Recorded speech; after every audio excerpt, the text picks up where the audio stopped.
Child specialist ಆಗಿ ಅಥವಾ paediatrician ಆಗಿ what is the best part ಮಕ್ಕಳು ಸುತ್ತಾ ಇರೋದು and what is the frustrating ಅಥವಾ irritating part? Very important, they are very cute and innocent, but difficult part is most of them parents na tackle ಮಾಡದೆ. ಏನು simple ಕಾಯಿಲೆ ಇರುತ್ತೆ but parents Google ಮಾಡಿ they make it complicated. ಇವತ್ತಿನ ದಿನ Instagram ಅಲ್ಲಿ ಅಥವಾ ಗೂಗಲ್ ಮಾಡಿ ಗೂಗಲ್ ಡಾಕ್ಟರ್ಸ್ ತುಂಬಾ ಜನ ಆಗ್ಬಿಟ್ಟಿದ್ದಾರೆ ಪೇರೆಂಟ್ಸ್. ಸುಮ್ನೆ ಯಾರೋ ಒಂದ್ ಹೇಳ್ತಾರೆ ಬಜೆ ಹಚ್ಚಿ ಹಾಕಿ ಅಂತ ಹೇಳಿ, ಬಟ್ ಅದ್ರಿಂದ ಏನಾಗುತ್ತೆ ಸ್ಟಮಕ್ ಇರಿಟೇಷನ್ ಆಗಿ ವಾಮಿಟಿಂಗ್ ಆಗಿ. ಯೂಶಲಿ ಪೇರೆಂಟ್ಸ್ ಗೆ ಡೌಟ್ ಇದ್ರೆ better is not to put their knowledge, consult doctor. Best paracetamol drops ಅಂತ ಹೇಳಿ 1 ml ಗೆ 100 mg ಇರುತ್ತೆ. ಮಗುಗೆ 0.5 ml ಅಂತ ಬರ್ತಿದ್ದಾರೆ. ಅದನ್ನೇ ಏನ್ ಮಾಡಿದ್ರೆ 5 ml ಅಂತ ಹಾಕಿ. ಸೊ ಮಗುಗೆ ಲಿವರ್ ಇಂಜುರಿ ಆಗಿ ಫೇಲ್ಯೂರ್ ಆಗಿ ವೆಂಟಿಲೇಟರ್ ಮೇಲೆ ಇದ್ದು, ಬಟ್ ಲಕ್ಕಿಲಿ ರಿಕವರಿ ಆಯ್ತು. ಕೆಲವೊಂದು ಹರ್ಬಲ್ ಪ್ರಾಡಕ್ಟ್ ಡ್ರಿಂಕ್ಸ್ ಬಂದಿದೆ, ಅದನ್ನ ಕುಡಿಸಿ they came with liver failure ಆಗಿ. ಅಂದ್ರೆ ಪೀಡಿಯಾಟ್ರಿಷಿಯನ್ಸ್ ಅಲ್ಲೂ ಕ್ವಾಕ್ಸ್ ಗಳು ತುಂಬಾ ಇದಾರೆ ಇವತ್ತಿನ ದಿನ. ಮೋಸ್ಟ್ ಆಫ್ ದೇಮ್ ಏನು ಇರಲ್ಲ, ಬರೀ ಸ್ಲಿಪ್ ಇರುತ್ತೆ, ವೈಟ್ ಸ್ಲಿಪ್ ಮೇಲೆ ಬರೀತಾ ಇರ್ತಾರೆ. ಅವಾಗ್ಲೇ ಗೊತ್ತಾಗುತ್ತೆ ಅವ್ರ ನೇಮ್ ಕೆಳಗಡೆ ಡಿಗ್ರಿ ರಿಜಿಸ್ಟ್ರೇಷನ್ ನಂಬರ್ ಹಾಕಿಲ್ಲ ಅಂದ್ರೆ. ಪೇರೆಂಟ್ಸ್ ಆದರೂ ಮಾಡಲೇಬೇಕಾಗಿರುವಂತಹ ವಿಷಯಗಳೇನು? First 6 months exclusive breast feeding ಮಾಡ್ತೀವಿ. ಇದೇ very important. 1 to 2 years of age ಅಲ್ಲಿ ಸ್ಕ್ರೀನ್ ಟೈಮ್ 0ನೇ ಇರಬೇಕು. ಮೋರ್ ದಿ ಮೊಬೈಲ್ ಏನಾಗುತ್ತೆ, ಅವ್ರ ಸೋಷಿಯಲ್ ಇಂಟ್ರಾಕ್ಷನ್ ಇರಲ್ಲ ಮಕ್ಕಳು. ಆಟಿಸಮ್ ಅಥವಾ ADHD ಅಂತ ಕರಿತೀವಿ, ಅಟೆನ್ಷನ್ ಡೆಫಿಸಿಟ್ ಹೈಪರ್ ಆಕ್ಟಿವಿಟಿ. ಏನಾಗುತ್ತೆ ಮಕ್ಕಳು, ನೀವು ಅವ್ನ ಹೆಸರಿಟ್ಟು ಕರೆದ್ರೂ ತಿರ್ಗಲ್ಲ, ಏನಾದ್ರು ಕಮೆಂಟ್ಸ್ ಹೇಳಿದ್ರು ಫಾಲೋ ಮಾಡಲ್ಲ. And I have seen highest number of autism ಅಥವಾ ADHD. ಒಂದು mother during pregnancy they put up on weight. ಆ ಬ್ರೆಸ್ಟ್ ಫೀಡಿಂಗ್ ಮಾಡೋದ್ರಿಂದ they loose weight. Second one, who are breast fed for longer duration, ಅವರಿಗೆ breast cancer ಕಡಿಮೆ ಆಗುತ್ತೆ. Bollywood actors ಎಲ್ಲ ಜಾಸ್ತಿ common breast cancer, because they don't feel on it. ಇಷ್ಟು ಜನ ಕೇಳ್ತಾರೆ ಸರ್ ಹೆಂಗ್ ಇಮ್ಯುನಿಟಿ ಇಂಪ್ರೂವ್ ಮಾಡೋದು? Best way is physical activity. ಇವತ್ತೆಲ್ಲ ತುಂಬಾ ಒಬೇಸಿಟಿ ಅದು ತುಂಬಾ ಎದೆ ಎತ್ತರಕ್ಕೆ ಬೆಳೆದ್ಬಿಟ್ಟಿರ್ತಾರೆ ಮಕ್ಕಳುಗಳು. ಇದಕ್ಕೆ 2 reason. One is food habit, ಇನ್ನೊಂದು ಸೆಕೆಂಡ್ ಫಿಸಿಕಲ್ ಆಕ್ಟಿವಿಟಿ ಇಲ್ಲ. ನಾವು ಶುಗರ್ ನ ನಮ್ಮ ಮೆಡಿಕಲ್ ಟೈಪ್ ಅಲ್ಲಿ we call it as slow point. ತುಂಬಾ ಜನ ಪೇರೆಂಟ್ಸ್ ಕಷ್ಟಪಡೋದು ಈ ವಿಷಯದಲ್ಲಿ. ಮಗು ಅಳ್ತಿದೆ, ಏನ್ ಮಾಡ್ಬೇಕು ಗೊತ್ತಾಗ್ತಿಲ್ಲ. ಮಗು ಅಳಕ್ಕೆ ನಿಮ್ಮಲ್ಲಿ 20 ರೀಸನ್ ಇದೆ. The most commonest cry is hunger cry. New Born babies ಅಲ್ಲಿ first 24 hours they sleep for 20 to 22 hours. ಹುಟ್ಟಿದ ಮಕ್ಕಳು ವಿದಿನ್ 1 year ನೋಡಕ್ ಬಂದವರೆಲ್ಲ ಮಗು ಕಿಸ್ ಮಾಡ್ತಿರ್ತಾರೆ, ತುಂಬಾ ಕ್ಯೂಟ್ ಆಗಿದೆ ಮಗು ಅಂತ. ಅಥವಾ basically by kissing from the other strangers ಇಂದ ಒಂದೇ ಮೇನ್ ಒಂದು ಸ್ಕಿನ್ ಇರಿಟೇಷನ್ ಆಗ್ಬೋದು. ನ್ಯೂ ಬಾರ್ನ್ ಬೇಬೀಸ್ ಅಲ್ಲಿ ಕಾಮನ್ ಆಗಿ ನೋಡುವಂತಹ ಒಂದಷ್ಟು ಪ್ರಾಬ್ಲಮ್ಸ್ ಅಂದ್ರೆ ಅದರಲ್ಲಿ ಮೇಜರ್ ಆಗಿ ಜಾಂಡಿಸ್ ಕೂಡ ಕಾಣಿಸ್ಕೊಡುತ್ತೆ. ಜಾಂಡಿಸ್ ಹುಟ್ಟಿದ್ದೆಲ್ಲ 80% ಮಕ್ಕಳಿಗೆ ಜಾಂಡಿಸ್ ಬರುತ್ತೆ. ಸುಮಾರು ಜನ ವೆಸ್ಟರ್ನ್ ಅಲ್ಲಿ ನೋಡೋದಾದ್ರೆ ಸ್ವಿಮ್ಮಿಂಗ್ ಗೆ ಮಕ್ಕಳನ್ನ ಬೇಗ ಇಂಟ್ರೊಡ್ಯೂಸ್ ಮಾಡಿಸ್ಬಿಡ್ತಾರೆ, ಬಿಕಾಸ್ ಆ ಎಬಿಲಿಟಿ ಇದೆ ಅಂತ. ಅದೆಲ್ಲ is A for a business purpose. ಅದ್ ನೋಡಿದ್ರೆ ಏನ್ ಮಾಡಿದ್ರೆ, ಆ ಮಗುಗೆ ಯಾರೋ ಹಾಕ್ದಿರೋರು ಜ್ಯೂಸ್ ಪಾಯ್ಸನ್ ಹಾಕಿದ್ದಾರೆ.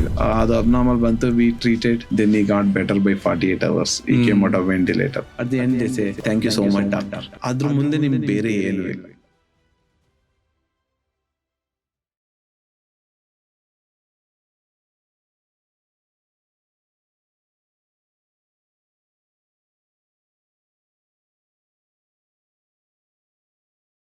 ಮಕ್ಕಳು ಬರೀ ಒಂದು ಮನೆ ಭವಿಷ್ಯ ಮಾತ್ರ ಅಲ್ಲ, ಅವರು ಇಡೀ ದೇಶದ ಭವಿಷ್ಯ. ಹಾಗಾಗಿ ಮಕ್ಕಳು ಚೆನ್ನಾಗಿರ್ಬೇಕು, ಮನೆ ಚೆನ್ನಾಗಿರ್ಬೇಕು, ದೇಶ ಚೆನ್ನಾಗಿರ್ಬೇಕು ಅಂದ್ರೆ ಮುಖ್ಯವಾಗಿ ಅವರ ಆರೋಗ್ಯ ಚೆನ್ನಾಗಿರ್ಬೇಕು. ಇದೆಲ್ಲದರ ಬಗ್ಗೆ ಮಾತಾಡೋದಕ್ಕೆ ಪ್ರಖ್ಯಾತ ಪೀಡಿಯಾಟ್ರಿಷಿಯನ್, ಚೈಲ್ಡ್ ಸ್ಪೆಷಲಿಸ್ಟ್ ಆಗಿರುವಂತಹ ಡಾಕ್ಟರ್ ಸುರೇಂದ್ರ ಅವರು ಇವತ್ತಿನ ಪಾಡ್ಕಾಸ್ಟ್ ಅಲ್ಲಿ ಇದ್ದಾರೆ. ಅವರು ನ್ಯೂ ಬಾರ್ನ್ ಬೇಬೀಸ್ ಗಳ ಬಗ್ಗೆ, ಎಳೆ ಮಕ್ಕಳು ಏನನ್ ತಿನ್ಬೇಕು, ಏನನ್ ತಿನ್ಬಾರ್ದು, ಮಕ್ಕಳ ಸೈಕಾಲಜಿ, ಬ್ರೆಸ್ಟ್ ಫೀಡಿಂಗ್ ಎಲ್ಲಿವರೆಗೂ ಮಾಡಬೇಕು, ಅದಕ್ಕೆ ಸಂಬಂಧಪಟ್ಟಿರುವಂತಹ ವಿಷಯಗಳು, ಸ್ಕ್ರೀನ್ ಟೈಮ್, ಮೊಬೈಲ್ ಇಂದ ಆಗ್ತಿರುವಂತಹ ತೊಂದರೆಗಳು, ಇದೆಲ್ಲದರ ಬಗ್ಗೆ ಇವತ್ತಿನ ಪಾಡ್ಕಾಸ್ಟ್ ಅಲ್ಲಿ ಮಾತಾಡಿದ್ದಾರೆ. ಇದು ಕಡಕ್ ಟಾಕ್ಸ್, ಬರೀ ಕತೆ ಅಲ್ಲ, ಹೊಸ ಅಧ್ಯಾಯ.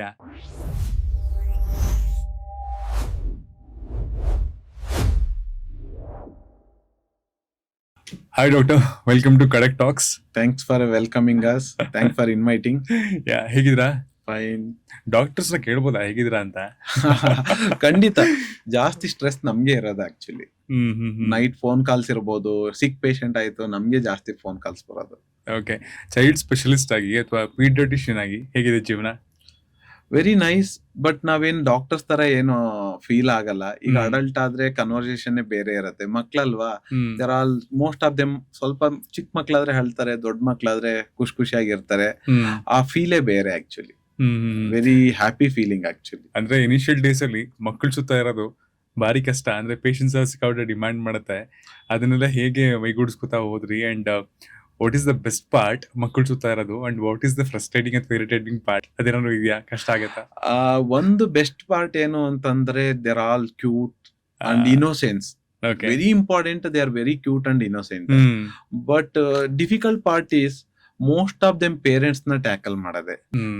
ಏನು ಸಿಂಪಲ್ ಕಾಯಿಲೆ ಇರುತ್ತೆ, ಬಟ್ ಪೇರೆಂಟ್ಸ್ ಗೂಗಲ್ ಮಾಡಿ they make it complicated. Hmm. They don't understand. When we say okay ಒಂದ್ ಡಿಸೀಸ್ ಇದೆ, ಏನೂ ಇಲ್ಲ, ಭಯ ಪಡ್ಬೇಡಿ ಅಂತಂದ್ರೆ ಸ್ಯಾಟಿಸ್ಫ್ಯಾಕ್ಷನ್ ಆಗಲ್ಲ. Hmm. They need something. Okay ಏನೋ ಆಗಿತ್ತು, ಏನೋ ಕೊಡ್ತಾ ಇದೀನಿ ಅನ್ನೋದು ಇದ್ದಾಗ ಮಾತ್ರ ಅವ್ರಿಗೆ ಸ್ಯಾಟಿಸ್ಫ್ಯಾಕ್ಷನ್ ಬರುತ್ತೆ. ಹ್ಮ್. ಎಷ್ಟೊಂದು ಡೇ ಟು ಡೇ ನೋಡ್ತೀನಿ. ಇವತ್ ಬೆಳಿಗ್ಗೆನೂ ಒಂದ್ ಪೇಷಂಟ್ ಬಂದಿದ್ರು, ಸಿಂಪಲ್ ನಾಯ್ಸಿ ಬ್ರೀತಿಂಗ್ ಅಂತ ಬಂದಿದ್ರು. ಐ ಸೆಡ್ ಎಕ್ಸಾಮಿನ್ ಮಾಡಿದೆ, ಹಾರ್ಟು ಲಂಗು ಎಲ್ಲ ನಾರ್ಮಲ್ ಇತ್ತು. ಐ ಸೆಡ್ ಎಲ್ಲ ನಾರ್ಮಲ್ ಇದೆ, ಡೋಂಟ್ ವರಿ, ತಲೆ ಕೆಡ್ಸ್ಕೊಬೇಡಿ ಅಂತ ಎಲ್ಲ ಹೇಳಿದ್ರು. ಏನಾಯ್ತು, ಅವರು ಇಲ್ಲ ಡಾಕ್ಟರ್ ಏನೋ ಪ್ರಾಬ್ಲಮ್ ಇದೆ. I try to convince them, ಇಲ್ಲ ಇಲ್ಲ ಇಲ್ಲ, ಬಟ್ ಸ್ಟಿಲ್ ಅವ್ರಿಗೆ ಏನೋ ಒಂದು ಭಯ ಪಡಿಸಿದ್ರೆ ಅವಾಗ they will accept the things. Hmm. But parents ಹೇಗಿರ್ಬೇಕಂದ್ರೆ acceptance. Okay they have come to us for ಯಾಕೆ ನಮ್ಮ ಒಪಿನಿಯನ್ ತಗೊಳಕ್ಕೆ. They should just take our opinion. Correct. ಅವ್ರೇನಾಗುತ್ತೆ, they will try to put their opinion on us. Hmm. ಅವಾಗ ಏನಾಗುತ್ತೆ, complicated things ಆಗುತ್ತೆ ಅದು. And social media forums ಎಲ್ಲ ಬೆಳೀತಾ ಇವತ್ತಿನ ದಿನ ಇನ್ಸ್ಟಾಗ್ರಾಮ್ ಅಲ್ಲಿ ಅಥವಾ ಗೂಗಲ್ ಮಾಡಿ ಗೂಗಲ್ ಡಾಕ್ಟರ್ಸೇ ತುಂಬಾ ಜನ ಆಗ್ಬಿಟ್ಟಿದ್ದಾರೆ ಪೇರೆಂಟ್ಸು. ಅಂದ್ರೆ ಇದ್ ಮಾಡಿದ್ರೆ ಸರಿ ಹೋಗುತ್ತಂತೆ, ಇದ್ ಮಾಡಿದ್ರೆ ಸರಿ ಹೋಗುತ್ತಂತೆ ಅಂತ. ಆ ತರದ ಮಿಸ್ಕನ್ಸೆಪ್ಷನ್ ಜನರಲಿ ಅಥವಾ ಮಿತ್ಸ್ ಜನರಲಿ ಪೇರೆಂಟ್ಸ್ ಗಳು ಫಾಲೋ ಮಾಡ್ತಿರೋದು ಅಬೌಟ್ ನ್ಯೂ ಬಾರ್ನ್ ಬೇಬೀಸ್ ಅಂತ ಏನಾದ್ರು ಇದ್ರೆ ಯಾವ್ದದು? ತುಂಬಾನೇ ಇದೆ ಹಾಗೆ ಹೇಳಿದ್ರೆ. ಈಗ ಎಕ್ಸಾಂಪಲ್ ಸುಮ್ನೆ ಯಾರೋ ಒಂದ್ ಹೇಳ್ತಾರೆ ಬಜೆ ಹಚ್ಚಿ ಹಾಕಿ ಅಂತ ಹೇಳಿ, ಬಟ್ ಅದ್ರಿಂದ ಏನಾಗುತ್ತೆ, ಸ್ಟಮಕ್ ಇರಿಟೇಷನ್ ಆಗಿ ವಾಮಿಟಿಂಗ್ ಆಗಿ ಬರುತ್ತೆ. ಈಗ ಕೆಲವೊಬ್ಬರಿಗೆ ಏನ್ ಮಾಡ್ತಾರೆ, ಏನೋ ಬೇಬಿಗೆ ಬೇರೆ ಪ್ರಾಬ್ಲಮ್ ಇರುತ್ತೆ, ಹೊಟ್ಟೆ ನೋವು ಇರುತ್ತೆ, ಅವಾಗ ಏನ್ ಮಾಡ್ತಾರೆ, ಏನೋ ಒಂದ್ ಎಲೆ ಹಾಕಿ ಸುಡೋದು. ಕೆಲವು ಬೇಬೀಸ್ಗೆ ಸೀಸರ್ಸ್ ಬರ್ತಿರ್ತಾರೆ, ಬ್ರಾಂಡಿಂಗ್ ಅಂತ ಇದ್ ಮಾಡ್ತಾರೆ. ಏನ್ ಮಾಡ್ತಾರೆ, ಕಬ್ಣನ ಸುಟ್ಬಿಟ್ಟು ಇಲ್ಲಿ ನೇಪ್ ಆಫ್ ದಿ ನೆಕ್ ಅಲ್ಲಿ ಸುಡ್ತಾರೆ. ಇದೇನ್ ಮಾಡ್ತಾರೆ, ಬೈ ದಿ ಟೈಮ್ ನೆಗ್ಲೆಕ್ಟ್ ಮಾಡ್ತಾರೆ. ಈ ಕೆಲವು ಮಕ್ಕಳು ವಾಮಿಟಿಂಗ್ ಆಗ್ತಾ ಇರುತ್ತೆ. 90% ಆಫ್ ದಿ ಟೈಮ್ ಏನು ಜಸ್ಟ್ ರಿಫ್ಲೆಕ್ಸ್ ಇರುತ್ತೆ. 10% ಆಫ್ ದಿ ಕೇಸಸ್ ಅಲ್ಲಿ ಬೇರೆ ರೀಸನ್ ಇರುತ್ತೆ. ಬಟ್ ಅದನ್ನೆಲ್ಲ ಏನ್ ಮಾಡ್ತಾರೆ, ಏನು ಆಗಲ್ಲ ಅಜೀರ್ಣ ಅನ್ಬಿಟ್ಟು ಅವರೇ ಮನೆಯದ್ದು ಏನೋ ಮದ್ದು ಹಾಕೊಂಡು ಸಿಕ್ ಆಗಿ ಬರ್ತಾರೆ, ಬ್ರೀತಿಂಗ್ ಪ್ರಾಬ್ಲಮ್ ಆಗಿ, ಅಸಿಡೋಸಿಸ್ ಆಗಿ ಆ ತರ ಬರ್ತಾರೆ. ಯೂಶಲಿ ಪೇರೆಂಟ್ಸ್ಗೆ ಡೌಟ್ ಇದ್ರೆ better is not to put their knowledge, consult the doctor. Best thing. ಯಾವ್ದಾದ್ರು ಸೆಲ್ಫ್ ಮೆಡಿಕೇಶನ್ ಇದೇ ತರ ಮಾಡಿ ತುಂಬಾ ವರ್ಸ್ಟ್ ಕೇಸ್ ಒಂದು ಎಕ್ಸಾಂಪಲ್ ಹೇಳ್ಬೋದಾ? ಸೆಲ್ಫ್ ಮೆಡಿಕೇಶನ್ ಅಲ್ಲಿ ಆಕ್ಚುಲಿ ಅದು ಒಳ್ಳೆ ಕ್ವಶನ್ ಕೇಳಿದ್ರೆ. ರೀಸೆಂಟ್ ಆಗಿ ಏನಾಗಿದೆ, ಎಲ್ಲೋ ಒಂದ್ ಕಡೆ ಗೌರ್ಮೆಂಟ್ ಹಾಸ್ಪಿಟಲ್ ಅಲ್ಲೇ ಏನಾಗಿದೆ, ವ್ಯಾಕ್ಸಿನ್ ಹಾಕ್ಸಿದ್ದಾರೆ. ವ್ಯಾಕ್ಸಿನ್ ಆದ್ಮೇಲೆ ಪ್ಯಾರಾಸ್ಟಮಾಲ್ ಕೊಟ್ಟಿದ್ದಾರೆ. ಸುಮ್ನೆ ನರ್ಸೆ ಬ್ಯಾರೋ ಬರ್ಕೊಟ್ಟಿದ್ದಾರೆ. ಇದೇನಾಗತ್ತೆ, ಅವ್ರು ಏನ್ ಪರ್ಟಿಕ್ಯುಲರ್ ಒಳ್ಳೆ ಬ್ರ್ಯಾಂಡ್ ಹತ್ರ ಹೋಗಿ ತಗೋಬೇಕಿತ್ತು. ಏನಾಗಿದೆ, ನಾವೀಗ ಎಕ್ಸಾಂಪಲ್ ಪ್ಯಾರಾಸ್ಟಮಾಲ್ ಡ್ರಾಪ್ಸ್ ಅಂತ ಹೇಳ್ತೀವಿ, 1 ml ಗೆ 100 mg ಇರುತ್ತೆ. ಆಯ್ತಾ, ಇದನ್ನ ಏನ್ ಮಾಡಿದ್ದಾರೆ, ಇದೇ ಪೇರೆಂಟ್ಸ್ಗಳು 1 ml ಅವ್ರಿಗೆ ಮಗುಗೆ 0.5 ml ಅಂತ ಬರ್ದಿದ್ದಾರೆ. ಆಯ್ತಾ, ಇವ್ರು ಏನ್ ಮಾಡಿದಾರೆ, 0.5 ml ನ ಓದ್ಕೊಂಡಿಲ್ಲ, ಅದನ್ನೇ ಏನ್ ಮಾಡಿದಾರೆ 5 ml ಅಂತ ಹಾಕಿದ್ದಾರೆ. ಸೊ ಮಗುಗೆ ಲಿವರ್ ಇಂಜುರಿ ಆಗಿ, ಫೇಲ್ಯೂರ್ ಆಗಿ, ವೆಂಟಿಲೇಟರ್ ಮೇಲೆ ಇದ್ದು, ಬಟ್ ಲಕ್ಕಿಲಿ ರಿಕವರಿ ಆಯ್ತು. ಬಟ್ ಇಲ್ಲಾಂದ್ರೆ ಲಿವರ್ ಟ್ರಾನ್ಸ್ಪ್ಲಾಂಟೇಷನ್ ಹೋಗ್ತಾ ಇತ್ತು ಅದು ಬೇಬಿ. ಸೊ ಏನಾಗುತ್ತೆ, simple paracetamol and one of the safest medication ನಾವೆಲ್ಲ ತಗೊಳ್ಳೋದು. ಹೆಡ್ ಏಕ್ ಬಂದ್ರೆ, ಬಾಡಿ ಪೇನ್ ಬಂದ್ರೆ ಅದನ್ನೇ ತಗೊಳ್ಳೋದು. ಬಟ್ ಏನಾಗುತ್ತೆ, dosage error. Okay, very important ಇದು, ಪ್ರಿವೆಂಟಬಲ್ ಕಾಸ್. ಸೊ ಈ ತರ ಪ್ರಾಬ್ಲಮ್ ಆಗತ್ತೆ. ಇನ್ನೊಂದು ಹೇಳ್ಬೇಕು ಅಂತಂದ್ರೆ, ಕೆಲವೊಂದು ಮಕ್ಳು ಫೇರ್ ಆಗ್ಲಿ ಇದಾಗ್ಲಿ ಅಂದ್ಬಿಟ್ಟು ಕೆಲವೊಂದು ಹರ್ಬಲ್ ಪ್ರಾಡಕ್ಟ್ ಡ್ರಿಂಕ್ಸ್ ಬಂದಿದೆ. ಅದನ್ನ ಡ್ರಿಂಕ್ ಕುಡ್ಸಿ they came with liver failure again. Oh my god. ಈ ಕಾಸ್ಮೆಟಿಕ್ ಪರ್ಪಸ್ಗೋಸ್ಕರನೇ, ಅದ್ರಲ್ಲೂ ಪರ್ಟಿಕ್ಯುಲರ್ಲಿ ಅಡೋಲೆಸೆಂಟ್ ಏಜ್ ಗ್ರೂಪ್ ಅಲ್ಲಿ ಈ ತರ ಮಾಡ್ತಾರೆ. ನ್ಯೂ ಬಾರ್ನ್ ಬೇಬೀಸ್ ಅದು ಅದರಲ್ಲಿ. ಬಟ್ ನ್ಯೂ ಬಾರ್ನ್ ಬೇಬೀಸ್ ಅಲ್ಲಿ ಸೆಲ್ಫ್ ಮೆಡಿಕೇಶನ್ ಸ್ವಲ್ಪ ಕಡಿಮೆ, ಓವರ್ ಮೆಡಿಕೇಶನ್ ಆಗತ್ತೆ. ಆಮೇಲೆ ಪಾಯ್ಸನಿಂಗ್ ತರ ಹೋಗುತ್ತೆ. ಈಗ ಎಕ್ಸಾಂಪಲ್ ನಾವು ಕೋಲ್ಡ್ ಮೆಡಿಸಿನ್ ಕೊಡ್ತೀವಿ, ಆದಷ್ಟು ನಾವು ಕೋಲ್ಡ್ ಮೆಡಿಸಿನ್ ನ ಸಲೈನ್ ಸ್ಪ್ರೇ ಬಿಟ್ರೆ ಕೋಲ್ಡ್ ಮೆಡಿಸಿನ್ ನ ನಾವು ಅವಾಯ್ಡ್ ಮಾಡ್ತೀವಿ. ಈಗ ಏನಾಗುತ್ತೆ, ಈಗ ಎಕ್ಸಾಂಪಲ್ ಫಿನೆಲಾಪ್ರಿನ್ ಅಂತ ಕೊಡ್ತೀವಿ, ಅದು ಹಾರ್ಟ್ ರೇಟ್ ನ ಜಾಸ್ತಿ ಮಾಡುತ್ತೆ. ಅದು ಡೋಸೇಜ್ ಪರ್ಟಿಕ್ಯುಲರ್ ಪರ್ಫೆಕ್ಟ್ ಆಗಿ ಆ ವೆಯ್ಟ್ ತಕ್ಕಂತೆ ಕೊಡ್ಬೇಕು. ಇವ್ರು ಯಾವಾಗ ವೆಯ್ಟ್ ಗಿಂತ ಜಾಸ್ತಿ ಕೊಟ್ಟಾಗ ಏನಾಗುತ್ತೆ, ಹಾರ್ಟ್ ರೇಟ್ ಜಾಸ್ತಿ ಆಗುತ್ತೆ, ಅರಿದ್ಮೆ ಆಗುತ್ತೆ. ಸೊ ನೀವು ಇತ್ತೀಚೆಗೆ ನೋಡಿರ್ಬೋದು, ಕಾಫ್ ಸಿರಪ್ ಎಲ್ಲ ಕುಡ್ದಾದಾಗ ಎಷ್ಟು 14 ಮಕ್ಕಳು ಮಧ್ಯಪ್ರದೇಶ ಮತ್ತು ರಾಜಸ್ಥಾನದಲ್ಲಿ ಇದಾಗಿದೆ. ಒಂದು ಕಂಟಾಮಿನೇಷನ್ ಆಯ್ತು, ಇನ್ನೊಂದು ಏನಾಯ್ತು, ಲೋಕಲ್ ಪ್ರಾಡಕ್ಟ್ ಅದು ಲೋಕಲ್ ಪ್ರಾಡಕ್ಟ್ ಆಗಿ ಪಾಯ್ಸನಿಂಗ್ ಆಗಿ.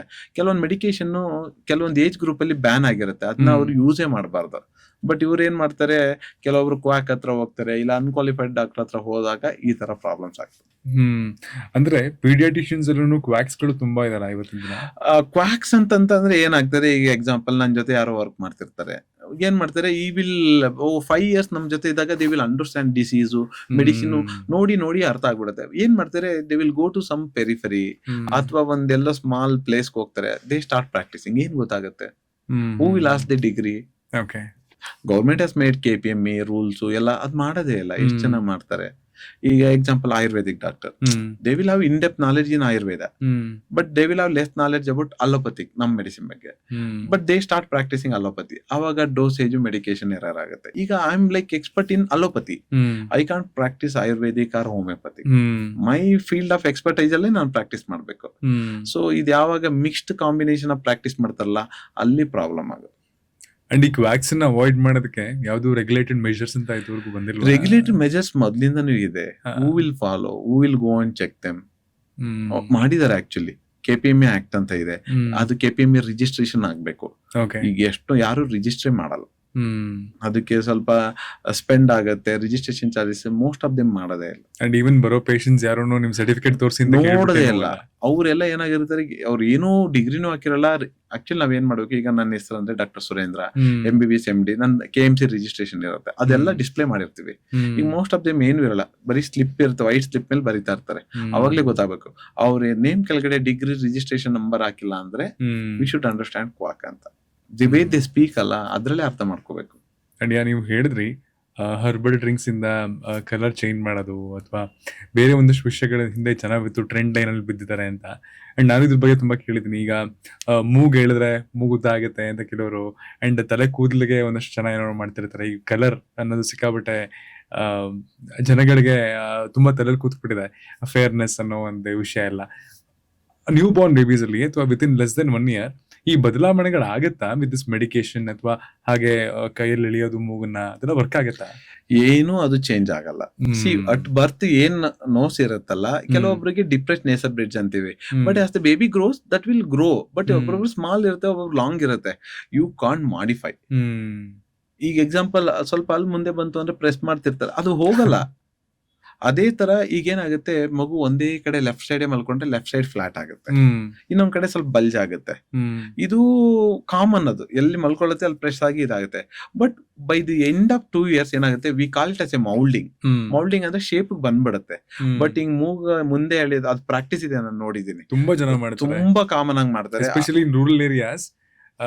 ರೂರಲ್ ಅಲ್ಲ, ಎಲ್ಲಾ ಕಡೆ ಮಾಡ್ತಾರೆ, ಎಲ್ಲಾ ಕಡೆ ಮಾಡ್ತಾರೆ. ಅದು ಆದ್ರಿಂದ ಏನೂ ಚೇಂಜ್ ಆಗಲ್ಲ, ಆಕ್ಚುಲಿ ಟ್ರಾಮಾ ಆಗ್ಬಿಡತ್ತೆ.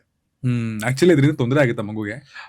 ತೊಂದರೆಗಿಂತ ಏನು ಯೂಸ್ ಆಗಲ್ಲ, ಬಟ್ ಮಗು ಪೇನ್ ಆಗುತ್ತೆ, ಮಗು ಪೇನ್ ಆಗುತ್ತೆ. ಅಂಡ್ ರಿಗಾರ್ಡಿಂಗ್ ಕಲರ್, ನೀವ್ ಹೇಳಿದ್ರಲ್ಲ ಹರ್ಬಲ್ ಡ್ರಿಂಕ್ ಅಂತ, ಅದೆಲ್ಲ ಹೇಗ್ ವರ್ಕ್ ಆಗುತ್ತೆ? ಏನೂ ವರ್ಕ್ ಆಗಲ್ಲ. ಹಂಗಿದ್ರೆ ಯಾರು ಈ ಪ್ರಪಂಚದಲ್ಲಿ ಬ್ಲಾಕ್ ಇರ್ತಿರ್ಲಿಲ್ಲ. Everybody would have bin fair. ಅರ್ಥ ಆಯ್ತಾ? ಈಗೇನೈತೆ, ಮದರ್ ಮತ್ತೆ ಫಾದರ್ ಇಬ್ರು ಬ್ಲಾಕ್ ಇರ್ತಾರೆ, ಮಗು ಡೆಫಿನೆಟ್ಲಿ ಬ್ಲಾಕ್ ಇರುತ್ತೆ. ಸರ್ ನನ್ ಮಗು ಹುಟ್ಟಾಗ ಬೆಳ್ಳಗಿತ್ತು, ಈಗ black. No, it's a genetic. You can't change that genetic.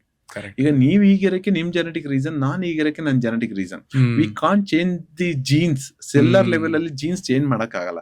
V should accept.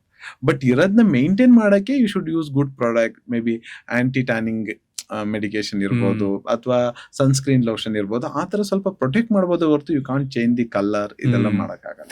And doctor, initially ಮಕ್ಕಳು ಹುಟ್ಟಿದ ತಕ್ಷಣ ಕೆಲವ್ರ ಕೇಸಲ್ಲಿ ತುಂಬಾ ಬೇಬಿ ಪಿಂಕ್ ಇರುತ್ತೆ, ಅಂಡ್ ಡೌನ್ ದ ಲೈನ್ ಅದು ಸ್ವಲ್ಪ ಚೇಂಜ್ ಆಗ್ತಾ ಬರುತ್ತೆ.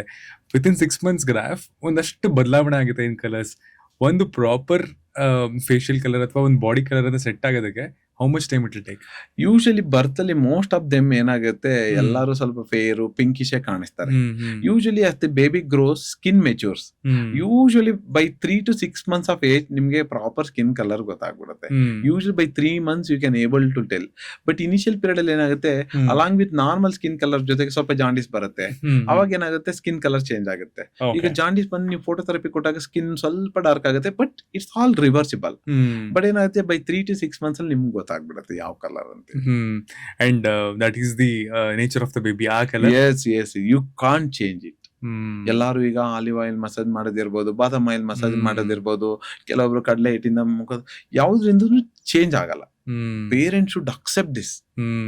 ಯಾವುದೇ best of the best product ಹಾಕಿದ್ರು, ಯಾಕೀಗ ನಾವು ಒಂದು ಪರ್ಟಿಕ್ಯುಲರ್ ಗುಡ್ ಬ್ರ್ಯಾಂಡ್ ಯೂಸ್ ಮಾಡ್ತೀವಿ ಅಂದ್ರೆ ಅದರಲ್ಲಿ ಟಾಕ್ಸಿನ್ಸ್ ಕಡಿಮೆ ಇರುತ್ತೆ, ಅಥವಾ ಕೆಮಿಕಲ್ಸ್ ಕಡಿಮೆ ಇರುತ್ತೆ, ಟೆಸ್ಟೆಡ್ ಇರುತ್ತೆ. ನೀವು ಸ್ನಾನ ಮಾಡಾದ್ಮೇಲೆ ಸ್ಕಿನ್ ಡ್ರೈ ಆಗುತ್ತೆ, ಯೂಸ್ ಮಾಯಿಶ್ಚರೈಸಿಂಗ್ ಲೋಷನ್, ಅಷ್ಟೇ ಗೈಡ್ಲೈನ್. ಓಕೆ.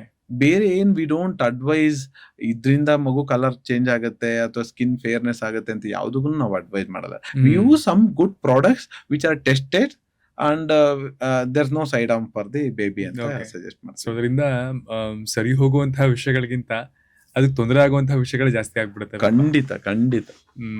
ಅಂಡ್ ಡಾಕ್ಟರ್, ಈಗ ಡೌನ್ ದ ಲೈನ್ ಒಂದು 10 ವರ್ಷದ ಹಿಂದೆ ತಗೊಂಡ್ರೆ ಪೀಡಿಯಾಟ್ರಿಕ್ಸ್ ಹೇಗಿತ್ತು ಅಂಡ್ ಇವತ್ತಿನ ದಿನ ಹೇಗೆ ಎವಾಲ್ವ್ ಆಗಿದೆ? ಬಿಕಾಸ್ ಟೆಕ್ನಾಲಜಿ ಎವಾಲ್ವ್ ಆಗ್ತದೆ, ಮೆಡಿಕೇಶನ್ ಎವಾಲ್ವ್ ಆಗ್ತದೆ, ಸೈನ್ಸ್ ಕೂಡ ಬೆಳೀತದೆ, ಮೆಡಿಸಿನ್ ಫೀಲ್ಡ್ ಕೂಡ ಗ್ರೋ ಆಗ್ತಾನೆ ಇದೆ.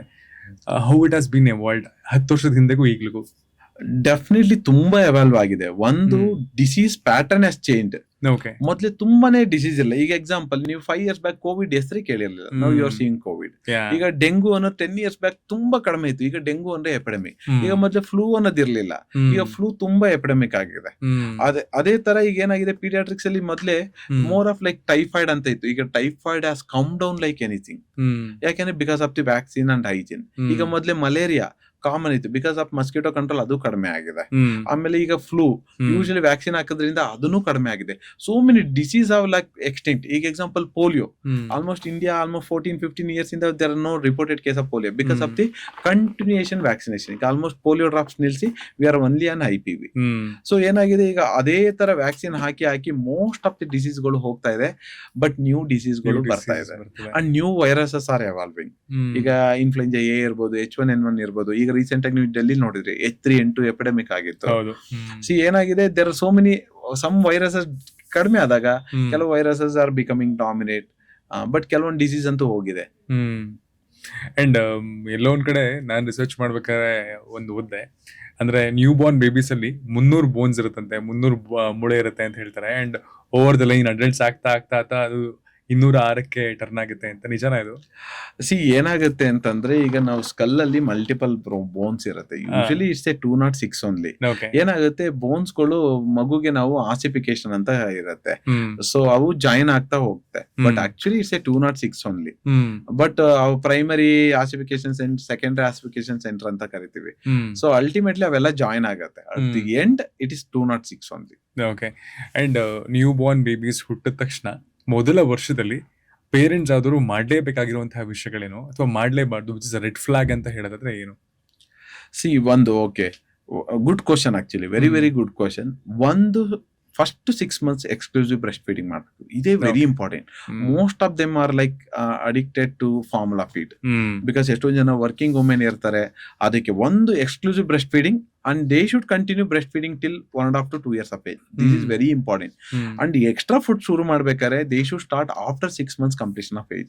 Earlier age group ಅಲ್ಲೇ ನಾವೇನಾದ್ರು ಫುಡ್ ಇದೆಲ್ಲ ಶುರು ಮಾಡಿದ್ರೆ allergy, skin problem, wheezing problem ಶುರು ಆಗ್ತಾರೆ. ಪರ್ಟಿಕ್ಯುಲರ್ಲಿ ಇಮ್ಯುನಿಟಿ ಡೆವಲಪ್ ಆಗ್ತಾ ಹೋಗೋದು first 1 to 2 years of age ಅಲ್ಲಿ. ಈಗ ಕೌಸ್ ಮಿಲ್ಕ್ ಪ್ರೋಟೀನ್ ಏನಿರುತ್ತಲ್ಲ, casein, it's like allergic to human being. ನಾವು ಅರ್ಲಿಯರ್ ಏಜ್ ಗ್ರೂಪ್ ಅಲ್ಲಿ ಅದನ್ನ ಇಂಟ್ರೊಡ್ಯೂಸ್ ಮಾಡಿದ್ರೆ ಏನಾಗುತ್ತೆ, ಬಾಡಿ ವಿಲ್ ಸ್ಟಾರ್ಟ್ ರಿಯಾಕ್ಟಿಂಗ್. ಅವಾಗ ಏನಾಗುತ್ತೆ, ವೀಸಿಂಗು, ಆಸ್ತಮಾ, ಡಯರಿ ಎಲ್ಲ ಬರುತ್ತೆ. ಅದಕ್ಕೆ we advise up to 1.5 year of age we avoid, don't give cow's milk product. Third one ಏನು ಅಂತಂದ್ರೆ, very important, vaccination. Most of them should get available vaccination. ಏನೇನಿದೆ, ಕೆಲವೊಂದು government ಅಲ್ಲಿ ಇರಲ್ಲ, ಗೌರ್ಮೆಂಟ್ ಅಲ್ಲಿ ಇರೋದನ್ನ ಹಾಕ್ಸ್ಕೊಂಡು ಕೆಲವೊಂದು ಗೌರ್ಮೆಂಟ್ ಅಲ್ಲಿ ಇರಲ್ಲ. ಎಕ್ಸಾಂಪಲ್ ಇನ್ಫ್ಲೂಯೆನ್ಸಾ ವ್ಯಾಕ್ಸಿನ್ ಇರ್ಬೋದು, ಈಗ MMR ಇರಲ್ಲ, ಟೈಫಾಯ್ಡ್ ಇರಲ್ಲ, ಹೆಪಟೈಟಿಸ್ A ಇರಲ್ಲ, ಚಿಕನ್ ಪಾಕ್ಸ್ ಇರಲ್ಲ. ಇದನ್ನೆಲ್ಲ they should get vaccinated at least if they are not available in the government. ಇದನ್ನು ಮಾಡಿಸ್ಬೇಕು. ಇನ್ನೊಂದು ಏನಾಗುತ್ತೆ, ಮಗು 6 months ವೀನಿಂಗ್ ಫುಡ್ ಶುರು ಮಾಡ್ತಾರೆ, ಬಟ್ ಮೋಸ್ಟ್ ಪ್ರಾಬ್ಲಮ್ ಏನ್ ಮಾಡ್ತಾರೆ ಅಂತಂದ್ರೆ, ದೇ ಸ್ಟಾರ್ಟ್ ಗಿವಿಂಗ್ ಮೊಬೈಲ್. ಮಗುನ ಅಟೆನ್ಷನ್ ಸೀಕ್ ಮಾಡಿ ತಿನ್ಸಕ್ಕೆ ಅಂತ ಕೊಡ್ತಾರೆ, ಸ್ಕ್ರೀನ್ ಟೈಮ್. ಎಸ್. ಯಾಕೆ ಇದನ್ನ first 1 to 2 years of age ಅಲ್ಲಿ ಸ್ಕ್ರೀನ್ ಟೈಮ್ 0ನೇ ಇರಬೇಕು. Most of them say half an hour is acceptable. In my experience, I would say till 2 years it should be 0. The reason ಏನು ಅಂತಂದ್ರೆ, more the mobile ಏನಾಗುತ್ತೆ, ಅವ್ರ social interaction ಇರಲ್ಲ ಮಕ್ಳದ್ದು.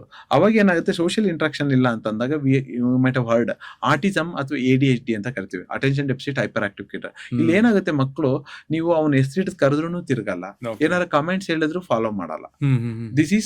ಇದು ಪರ್ಟಿಕ್ಯುಲರ್ಲಿ ಕೋವಿಡ್ ಅಲ್ಲಿ ಜಾಸ್ತಿ ಆಯ್ತು. ಕೋವಿಡ್ ಅಲ್ಲಿ ಆ ಬರ್ತಾದಂತ ಮಕ್ಳುಗಳೆಲ್ಲ ಏನ್ ಮಾಡಿದ್ರು, they stayed with in like 4 walls. Social interaction, society ಜೊತೆ ಬೆಳಿಲಿಲ್ಲ, ನೇಚರ್ ಜೊತೆ ಬೆಳಿಲಿಲ್ಲ, ಮೊಬೈಲ್ ಜೊತೆನೆ. They are almost 4 to 6 hours. And I have seen highest number of autism ಅಥವಾ ADHD. ಸೇಮ್ ಇನ್ಸಿಡೆನ್ಸ್ ಏನಾಗುತ್ತೆ ಅಬ್ರಾಡ್ ಅಲ್ಲಿ ಆಗುತ್ತೆ. ಈಗ ನಮ್ದು NRI ಕಿಡ್ಸ್ ಇರ್ತಾವಲ್ಲ, ಅಲ್ಲಿ ಏನಾಗುತ್ತೆ, ಸೊಸೈಟಿ ಸೋಷಿಯಲೈಸೇಷನ್ ಏನೂ ಇರಲ್ಲ. ಅಲ್ಲಿ ಮಗುಗೆ ಏನ್ ಮಾಡ್ತಾರೆ, 6 monthsಗೆ ಬೆಲ್ಟ್ ಹಾಕಿ ಕೂರಿಸ್ಬಿಟ್ಟು ಅವ್ರು ವರ್ಕ್ ಮಾಡ್ತಾ ಇರ್ತಾರೆ. ಅಲ್ಲಿ ಮಗು ಅಳ್ತಾನೆ ಇರುತ್ತೆ. So this causes mental trauma. So basically exclusive breast feeding for 6 months, vaccination ಹಾಕ್ಸ್ಕೋಬೇಕು ಕಂಪ್ಲೀಟ್ಲಿ, ಅಂಡ್ ರೈಟ್ ಟೈಮಲ್ಲಿ ರೈಟ್ ನ್ಯೂಟ್ರಿಷಿಯಸ್ ಫುಡ್ ಶುರು ಮಾಡಬೇಕು at 6 months of age. Okay. And vaccination ಬಗ್ಗೆ ಮಾತಾಡ್ತಾ ಇದ್ರಿ. ವ್ಯಾಕ್ಸಿನೇಷನ್ ಅಂತ ಬಂದ ತಕ್ಷಣ ತುಂಬಾ ಪೇರೆಂಟ್ಸ್ಗೆ ಇದೊಂದು ಭಯ ಇದೆ. ಅಂದ್ರೆ ಗೌರ್ಮೆಂಟ್ ಹಾಸ್ಪಿಟಲ್ಸ್ ಅಲ್ಲಿ ವ್ಯಾಕ್ಸಿನ್ಸ್ ಹಾಕೋದು ಸೇಫಾ, ಅಂಡ್ ಯಾವ ವ್ಯಾಕ್ಸಿನ್ ಹಾಕ್ತಾರೋ ಏನೋ, ಪ್ರೈವೇಟ್ ಹಾಸ್ಪಿಟಲ್ಸ್ ಹೋದ್ರೆ ಬೆಟರ್ ಆಗಿರುತ್ತೆ. ಇದು ಮಿಸ್ಕನ್ಸೆಪ್ಷನ್ ಅಥವಾ ಆ ಪೇರೆಂಟ್ಸ್ ಈ ತರ ಕೇರ್ ಮಾಡೋದು ಸರಿ ಇದೆಯಾ? ಆಕ್ಚುಲಿ ತುಂಬಾ ಒಳ್ಳೆ ಕ್ವಶನ್ ಕೇಳಿದ್ರಿ. ದಿಸ್ ಇಸ್ 1.5 monthsಗೆ ನಮಗೆ ಈಗ ಗವರ್ಮೆಂಟ್ ಅಲ್ಲಿ ಡೆಲಿವರಿ ಆದವ್ರು ಇರ್ಬೋದು, private hospital delivery, common question ಇದು. ವೆರಿ ಗುಡ್ ಕ್ವಶನ್ ಇದು. ಆಕ್ಚುಲಿ ಇದರಿಂದ ತುಂಬಾ ಜನಕ್ಕೆ ಹೆಲ್ಪ್ ಆಗುತ್ತೆ. ಏನಾಗುತ್ತೆ, ಗವರ್ಮೆಂಟ್ ಅಲ್ಲಿ ಕೊಡೋ ವ್ಯಾಕ್ಸಿನ್ಸ್ ಏನಾಗುತ್ತೆ, DPT ಅಂತ ವ್ಯಾಕ್ಸಿನ್ ಕೊಡ್ತಾರೆ. ಅದ್ರಲ್ಲಿ ಅವ್ರು ಏನ್ ಮಾಡ್ತಾರೆ, ಹೋಲ್ ಸೆಲ್ ಪರ್ಟುಸಿಸ್ ಅಂತ ವ್ಯಾಕ್ಸಿನ್ ಕೊಡ್ತಾರೆ. ಬಟ್ ಅದರಿಂದ ಏನಾಗುತ್ತೆ, ಸ್ವಲ್ಪ ಪೇನ್, ಫೀವರ್, ಸ್ವೆಲ್ಲಿಂಗ್ ಬರುತ್ತೆ. ಬಟ್ ಪ್ರೈವೇಟ್ ಅಲ್ಲಿ ನಾವ್ ಏನ್ ಮಾಡ್ತೀವಿ, ವಿ ಹ್ಯಾವ್ ಎ ಪೇನ್ಲೆಸ್ ಅಂತ. ಹಂಗಾರೆ ಪೇನ್ಲೆಸ್ ಅಂದ್ರೆ ಲಿಟ್ರಲಿ ACLR, ಆ ಪರ್ಟಿಸಿಸ್ ಮೇಲೆ ಒಂದು ಕ್ಯಾಪ್ಸುಲ್ ಇರುತ್ತೆ, ಅದನ್ನ ತೆಗೆದು ಮ್ಯಾನುಫ್ಯಾಕ್ಚರ್ ಮಾಡಿರುತ್ತೆ. So side effect like pain, fever, swelling ಎಲ್ಲ ಕಡಿಮೆ ಇರುತ್ತೆ. But both are equally effective. But coming to the pneumococcal, government ಅಲ್ಲಿ ಏನಾಗ್ತದೆ, they will give like 10 strain ಕೊಡ್ತಾರೆ. ನಾವು ಯೂಶಲಿ 13 strain ಕೊಡ್ತೀವಿ. ಈಗ pneumococcal 13 strain, little less protection, but this is more. But ಹಂಗಂತ ಹೇಳಿ if they are not affordable, they should go and vaccinate in government ಅಲ್ಲಿ ಹಾಕ್ಸ್ಕೊಳ್ಳೇಬೇಕು. ಅದು ಈ ಕೆಲವೊಂದು ವ್ಯಾಕ್ಸಿನ್ ಏನಾಗುತ್ತೆ, ಅಲ್ಲಿ ಅವೈಲೇಬಲ್ ಇಲ್ಲ. ಈಗ 6 months 7 months ಅಲ್ಲಿ ನಾವು ಫ್ಲೂ ಕೊಡ್ತೀವಿ, ಅಲ್ಲಿ ಅವೈಲೇಬಲ್ ಇಲ್ಲ.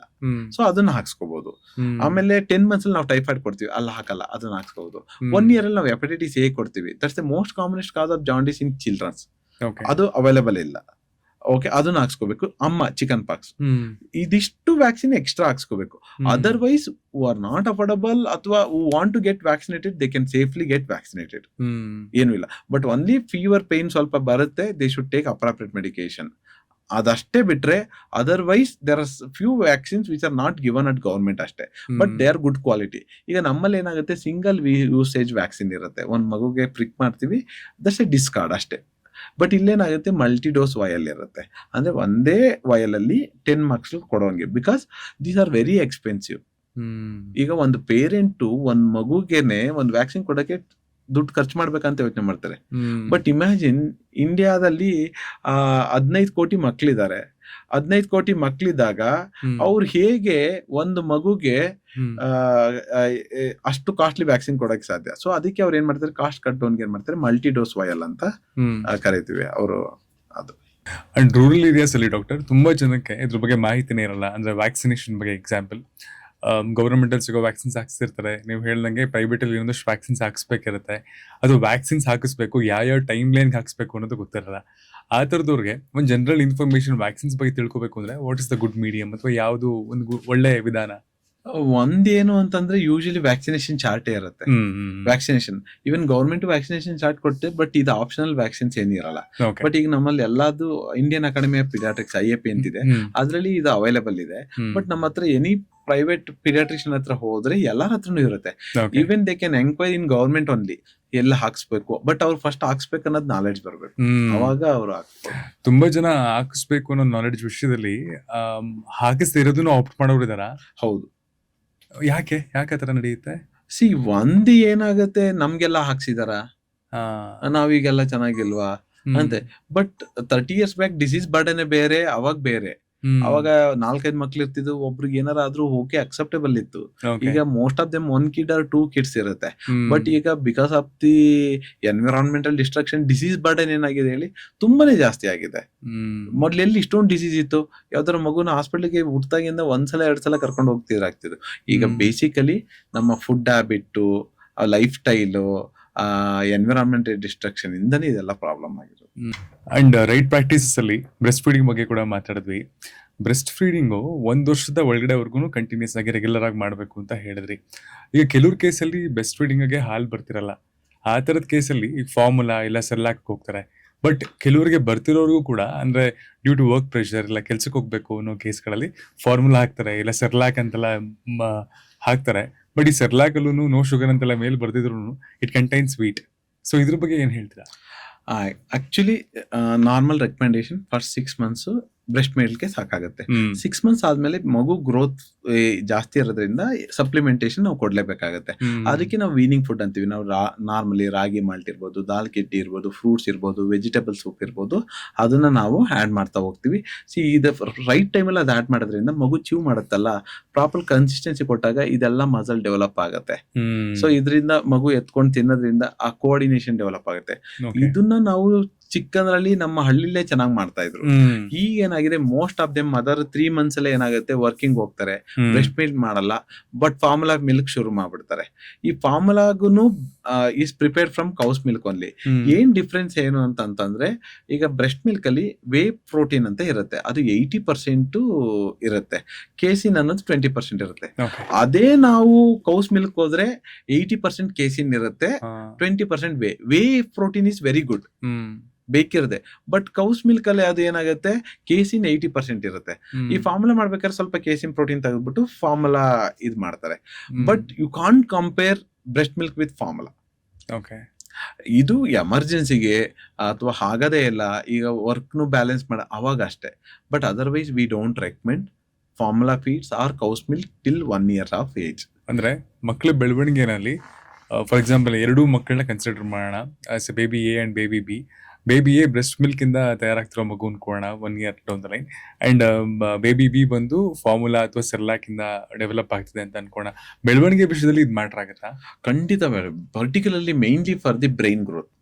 ಬ್ರೆಸ್ಟ್ ಮಿಲ್ಕ್ ಅಲ್ಲಿ DHA ಅಂತ ಇರುತ್ತೆ, docosahexaenoic acid. This is very important for the brain. ಅಲ್ಲಿ ನ್ಯೂರಾನ್ಸ್ ಇರುತ್ತೆ, ಅದ್ರ ಮೇಲೆ ಮೈಲಿನ್ ಅಂತ ಇರುತ್ತೆ. ಆ ಮೈಲಿನ್ ಡೆವಲಪ್ ಆಗಬೇಕು ಅಂದ್ರೆ ಈ DHA ಬೇಕು. This DHA is available only in the breast milk. ಫಾರ್ಮುಲಾದಲ್ಲಿ ಇರಲ್ಲ. ಇವನ್ ದೋ ನಾವು ಕರೆಂಟ್ಲಿ ಫಾರ್ ಲಾಸ್ಟ್ 1 year ಇಂಡಿಯಾದಲ್ಲಿ ಈಗ DHA ಆಡ್ ಮಾಡಕ್ ಕೊಟ್ಟಿದ್ದಾರೆ, but still whey protein is less, DHA is less, but you can't compare. So definitely their IQ will be more. Second one, their immunity will be more. Breast Fed ಮಕ್ಕಳದು ಅದ್ರಲ್ಲಿ immunoglobulins ಇರುತ್ತೆ, ಇದ್ರಲ್ಲಿ ಕೌಸ್ milk ಅಲ್ಲಿ ಇರಲ್ಲ ಅಥವಾ formula milk ಅಲ್ಲಿ ಇರಲ್ಲ. ಇನ್ನೊಂದು, ಈ ಕೌಸ್ ಇದು ಬ್ರೆಸ್ಟ್ ಫೀಡಿಂಗ್ ಇಂದ ಮದರ್ಗೆ ಜಾಸ್ತಿ ಅಡ್ವಾಂಟೇಜ್. ಮಗು ಜೊತೆಗೆ ಏನ್ ಅಡ್ವಾಂಟೇಜ್ ಅಂದ್ರೆ 2 important. ಒಂದು, mother during pregnancy they put up on weight. ಆ ಬ್ರೆಸ್ಟ್ ಫೀಡಿಂಗ್ ಮಾಡೋದ್ರಿಂದ they lose weight. Second one, who are breast fed for longer duration, ಅವರಿಗೆ ಬ್ರೆಸ್ಟ್ ಕ್ಯಾನ್ಸರ್ ಕಡಿಮೆ ಇರುತ್ತೆ. This is breast feeding is a good vaccine for the breast cancer. ಅದಕ್ಕೆ ನೀವು ನೋಡಿರ್ಬೋದು ಬಾಲಿವುಡ್ ಆಕ್ಟ್ರೆಸಸ್ಗೆಲ್ಲ ಜಾಸ್ತಿ common breast cancer, because they don't feed only. 1 month ಮಗು ಬಿಟ್ಬಿಟ್ಟು ಶೂಟಿಂಗ್ ಹೋಗ್ತಾರೆ. ಸೊ ಅದಕ್ಕೆ ದೇ ಡೋಂಟ್ ಫೀಡ್. ಇಲ್ಲ ಅಂದ್ರೆ ಅವ್ರದ್ದು ಬಾಡಿ ಇದು ಕಾಂಟೋರ್ ಹಾಳಾಗತ್ತೆ ಅಂತ they don't feed it. But that is wrong. Breast feeding ಇಂದ ಬಾಡಿ ಕಾಂಟೋರ್ ಹಾಳಾಗಲ್ಲ, ಆಕ್ಚುಲಿ ಇಂಪ್ರೂವ್ ಆಗುತ್ತೆ. ಸೊ ಬ್ರೆಸ್ಟ್ ಫೀಡಿಂಗ್ ಇಂದ both mother and baby are benefited in a larger way, not in a smaller way. And some cases ಅಲ್ಲಿ breast feeding ಮಾಡ್ತಿರೋ ಮಕ್ಕಳಿಗೆ 3 ವರ್ಷದವರೆಗೂ ಮಕ್ಕಳು breast feed ಮಾಡ್ತಾನೆ ಇರ್ತಾರೆ. ಆ ತರದ್ದು ರೈಟ್ ಎಕ್ಸಾಂಪಲ್ ಅಥವಾ wrong example? That is a wrong example. So ಅದೊಂಥರ ಅಡಿಕ್ಷನ್ ತರ. What is best is like 2 years continue ಮಾಡಿ. 2 years ಆದ್ಮೇಲೆ let the baby have independence. ಇಲ್ಲ ಅಂದ್ರೆ ಏನಾಗುತ್ತೆ, ಒಂಥರ ಅಡಿಕ್ಷನ್ ತರ ಅವ್ರಿಗೆ. ಮಿಲ್ಕ್ ಏನು ಅಂತ ಬರ್ತಿರಲ್ಲ, ಸ್ವಲ್ಪ ಬರ್ತಿರುತ್ತೆ, ಸೂತ್ನಿಂಗ್ ಎಫೆಕ್ಟ್ ಗೋಸ್ಕರ ಬ್ರೆಸ್ಟ್ ಸಕ್ ಮಾಡ್ತಿರ್ತಾರೆ ಅಷ್ಟೇ. So recommendation up to 1.5 to 2 years ಅಷ್ಟೇ. ಅದ್ರ ಮೇಲೆ better to stop it. Okay. And ಮುಂಚೆ ಮನೇಲಿ ಒಂದ್ ಮಗು ಇದೆ ಅಂತಂದ್ರೆ ಅಜ್ಜಿ, ತಾತ, ಮಾವ, ಅಣ್ಣ, ಅದಕ್ಕೆ ಈ ತರದವ್ರು ಎಲ್ಲರೂ ಮಕ್ಕಳನ್ನ ಆಟಾಡ್ಸೋರು, ಮಾತಾಡ್ಸೋರು, ಅಂಡ್ ಮಗು ಕೂಡ ತುಂಬಾ ಆಕ್ಟಿವ್ ಆಗಿ ಅವ್ರ ಮಧ್ಯೆ ಬೆಳೀತಾ ಇತ್ತು. ಅಂಡ್ ಇವತ್ತಿನ ದಿನ it is only small family, ಒಂದ್ ಚಿಕ್ಕ ಸಂಸಾರ ಆಗಿರುತ್ತೆ. ಅಪ್ಪ ಅಮ್ಮ ಮಾತ್ರ ಇರ್ತಾರೆ, ಅದ್ರಲ್ಲೂ ಅಪ್ಪ ಅಮ್ಮ ಇಬ್ರು ಆಫೀಸ್ಗೆ ಹೋದ್ರೆ ಮಗುನ ಯಾರೋ ಕೇರ್ ಟೇಕರ್ ನೋಡ್ಕೋತಾ ಇರ್ತಾರೆ. ಇದು ಮಕ್ಕಳ ಡೆವಲಪ್ಮೆಂಟ್ ಮೇಲೆ ನೀವು ನೋಡಿರ್ತೀರಾ ಎಷ್ಟು ಪರಿಣಾಮ ಬೀರಿದೆ. ಅಂದ್ರೆ ಹಳ್ಳಿಗಳಿಗೂ ಇಲ್ಲಿಗೂನು, ಅಥವಾ ತುಂಬಿದ ಕುಟುಂಬಕ್ಕೂ, ಅಥವಾ ತುಂಬಾ ಸೆಕ್ಯುಲರ್ ಫ್ಯಾಮಿಲಿ, ಚಿಕ್ಕ ಫ್ಯಾಮಿಲೀಸ್ಗಳಲ್ಲೂ ತುಂಬಾನೇ ಪರಿಣಾಮ ಇದೆ. ಇದನ್ನ ಆಲ್ರೆಡಿ ಸ್ವಲ್ಪ ಟಚ್ ಅಪ್ ಮಾಡಿದ್ವಿ ನಾವು ಈಗ ಒಂದು 10 minutes ಬ್ಯಾಕ್. ಏನಾಗುತ್ತೆ, ಯೂಶಲಿ ಎನಿ ಅನಿಮಲ್ ಇರ್ಬೋದು, we are also animal. We should grow in a society and in with nature. ಆಯ್ತಾ? ಈಗ ಏನಾಗ್ತಿದೆ, ಈಗ ಬ್ಯಾಂಗ್ಳೂರಲ್ಲಿ there is no nature, there is no society life, hmm only with in the 4 wall. ಮಗು ಹಿಂಗಿದ್ದಾಗ ಏನಾಗುತ್ತೆ, more the connection, more the people we meet, ಅಥವಾ more the kids interact with more people, ಏನಾಗುತ್ತೆ ದಿ ನ್ಯೂರಾನ್ ಕನೆಕ್ಷನ್ ಜಾಸ್ತಿ ಆಗುತ್ತೆ. ಹ್ಮ್ ಆಗ more the neuron connection ಜಾಸ್ತಿ ಆದಾಗ ಏನಾಗುತ್ತೆ, ಮೆಮೊರಿ ಜಾಸ್ತಿ ಆಗುತ್ತೆ, ಬೇಬಿ ಆಕ್ಟಿವ್ ಇರುತ್ತೆ, ಡೆವಲಪ್ಮೆಂಟಲ್ ಮೈಲ್ ಸ್ಟೋನ್ ಚೆನ್ನಾಗಿರುತ್ತೆ. See one of the cause for increase ADHD, ಅದೇ attention deficit hyper active disorder, is due to small families ಇಂದ. ಅಪ್ಪ ಅಮ್ಮನೇ ಇರ್ತಾರೆ, ಇಲ್ಲ ಆಲ್ಮೋಸ್ಟ್ 12 hours ಒಬ್ಬರೇ ಕೇರ್ ಟೇಕರ್, ಅವ್ರ ಮುಖ ಇವ್ರು ನೋಡ್ಬೇಕು, ಇವ್ರ ಮುಖ ಅವ್ರು ನೋಡ್ಬೇಕು. ಸೊ ಅವಾಗ ಏನಾಗುತ್ತೆ, maturity of the brain will be less. So ಮಗು ಏನಾಗುತ್ತೆ, it start decrease friendship with the neighbour kids. ಅದಕ್ಕೆ ಕೆಲವು ಮಕ್ಕಳು ಬೇರೆ ಯಾರು ಸ್ಟ್ರೇಂಜರ್ಸ್ ಕಂಡ್ರೆ ಅಳಕ್ ಶುರು ಮಾಡ್ತಾರೆ, ಅವ್ರ ಹತ್ರ ಹೋಗಲ್ಲ, ಸ್ಕೂಲ್ ಪರ್ಫಾರ್ಮೆನ್ಸ್ ಕಡಿಮೆ ಆಗತ್ತೆ, ಅಟೆನ್ಷನ್ ಕೊಡಲ್ಲ, ಸ್ಪೀಚ್ ಡಿಲೇ ಆಗತ್ತೆ. So when you grow with a family, example ಹಳ್ಳಿಲಿ ಎಲ್ಲಾರು ಇರ್ತಾರೆ, ಅವರು ಹಸು ಕರು ಜೊತೆನೆ ಬೆಳಿತಾರೆ, ಮರ ಗಿಡಗಳ ಜೊತೆನೆ ಬೆಳಿತಾರೆ, ತುಂಬಾ ಜನ ಜೊತೆ ಬೆಳಿತಾರೆ, ಅವಾಗ ಅವ್ರ ಮೆಚುರಿಟಿ ಜಾಸ್ತಿ ಇರುತ್ತೆ. So very important, we as like anybody ಮಕ್ಕಳನ್ನ ಬೆಳೆಸ್ಬೇಕಾದ್ರೆ it is with the people around. Okay, ಬ್ಯಾಂಗ್ಳೂರಲ್ಲಿ ಈಗ ಇಬ್ಬರೇ ಇದ್ದೀರಾ, ನೇಬರ್ಸ್ ಇರ್ತಾರೆ, ಇಲ್ಲ ಪಾರ್ಕ್ ಇರುತ್ತೆ, ಟೇಕ್ ದೆಮ್ ಔಟ್.